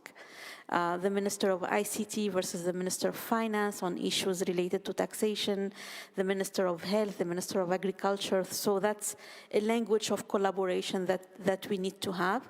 Collaboration between partners, partners in development. So a big C for collaboration, I think, will get us to a better space on this sector, which is transforming everything, creating opportunity for all, amplifying the voice of many people, but we need to look at it with big eyes open in terms of risks that need to be addressed also. Amani Abu Zaid. Thank you. I think I started by saying I'm optimistic, and I am more optimistic now at the end of this session as I was at the beginning of the session. One, because of this multitude of voices, ideas, insights, issues and challenges. We are working and we are dealing with a highly fast and evolving sector, technology, instruments and means. And it is vital and crucial that we listen to each other in order to ensure that it brings the benefit and that we, as much as possible, avoid the threats and eventually the risks. There are several and lots of initiatives that are being carried out by all of us, either collectively, some are joint initiatives, some individually, and there are many more with some present here and others. And I think the ultimate goal is the well-being of people. And I liked very much what Buthaina said earlier. The question here is not whether it's technology, whether it's a private sector or government. It's the people at the center of this whole thing who should not only to navigate, but also to guide the way forward. So I am optimistic. It is not easy. It is moving very fast ahead of us. We're trying sometimes to catch up and do the best that we can as institutions, sometimes as regulations, but I think a government official would say the same thing. We're trying our best. Some of us are still analog politicians, as it was said earlier. We're trying our best to catch up, not to hinder the private sector or entrepreneurs, no, but also to ensure the well-being of people, to ensure that other aspects of the economy are growing as fast and are growing as fast. Digitalization provides huge opportunities for the African continent, and we're very happy with that. With that comes also some major issues, and we're trying our best to address them, and I thank you. Well, thank you all. We are going to call on you, Dr. Mikushiki, to sum up. Thank you. I should say thank you first to UNCTAD for hosting this panel, which for me personally has been absolutely fascinating. But for our final words, Mr. Kituyu. Okay, thank you very much. First, for us at UNCTAD, we could not draw conclusions in an introductory session. This session has been opening up the issues that are going to be discussed for the balance of this week. So I want to start by expressing appreciation to you, Madam Moderator. My appreciation to my team for putting together a team predominantly of very clever women. And unbeknown to a lot of our audience, Amani Abu Zaid could not let a broken foot stop her from coming to this discussion. And thank you very much for walking through the pain to be here. I want to express our appreciation to all our partners. Welcome to the e-commerce week. This It's a conversation that has to continue. We'll make our comments about the way forward on Friday. And thank you very much, everybody on the panel and in the audience. Okay, well, thank you all for being an attentive and patient audience. Thank you to our government ministers and business experts also at the front for your input. But above all, thank you to our panelists who've really been fantastic and brought an amazing perspective to such an important debate. And I wish you all a nice evening in Geneva.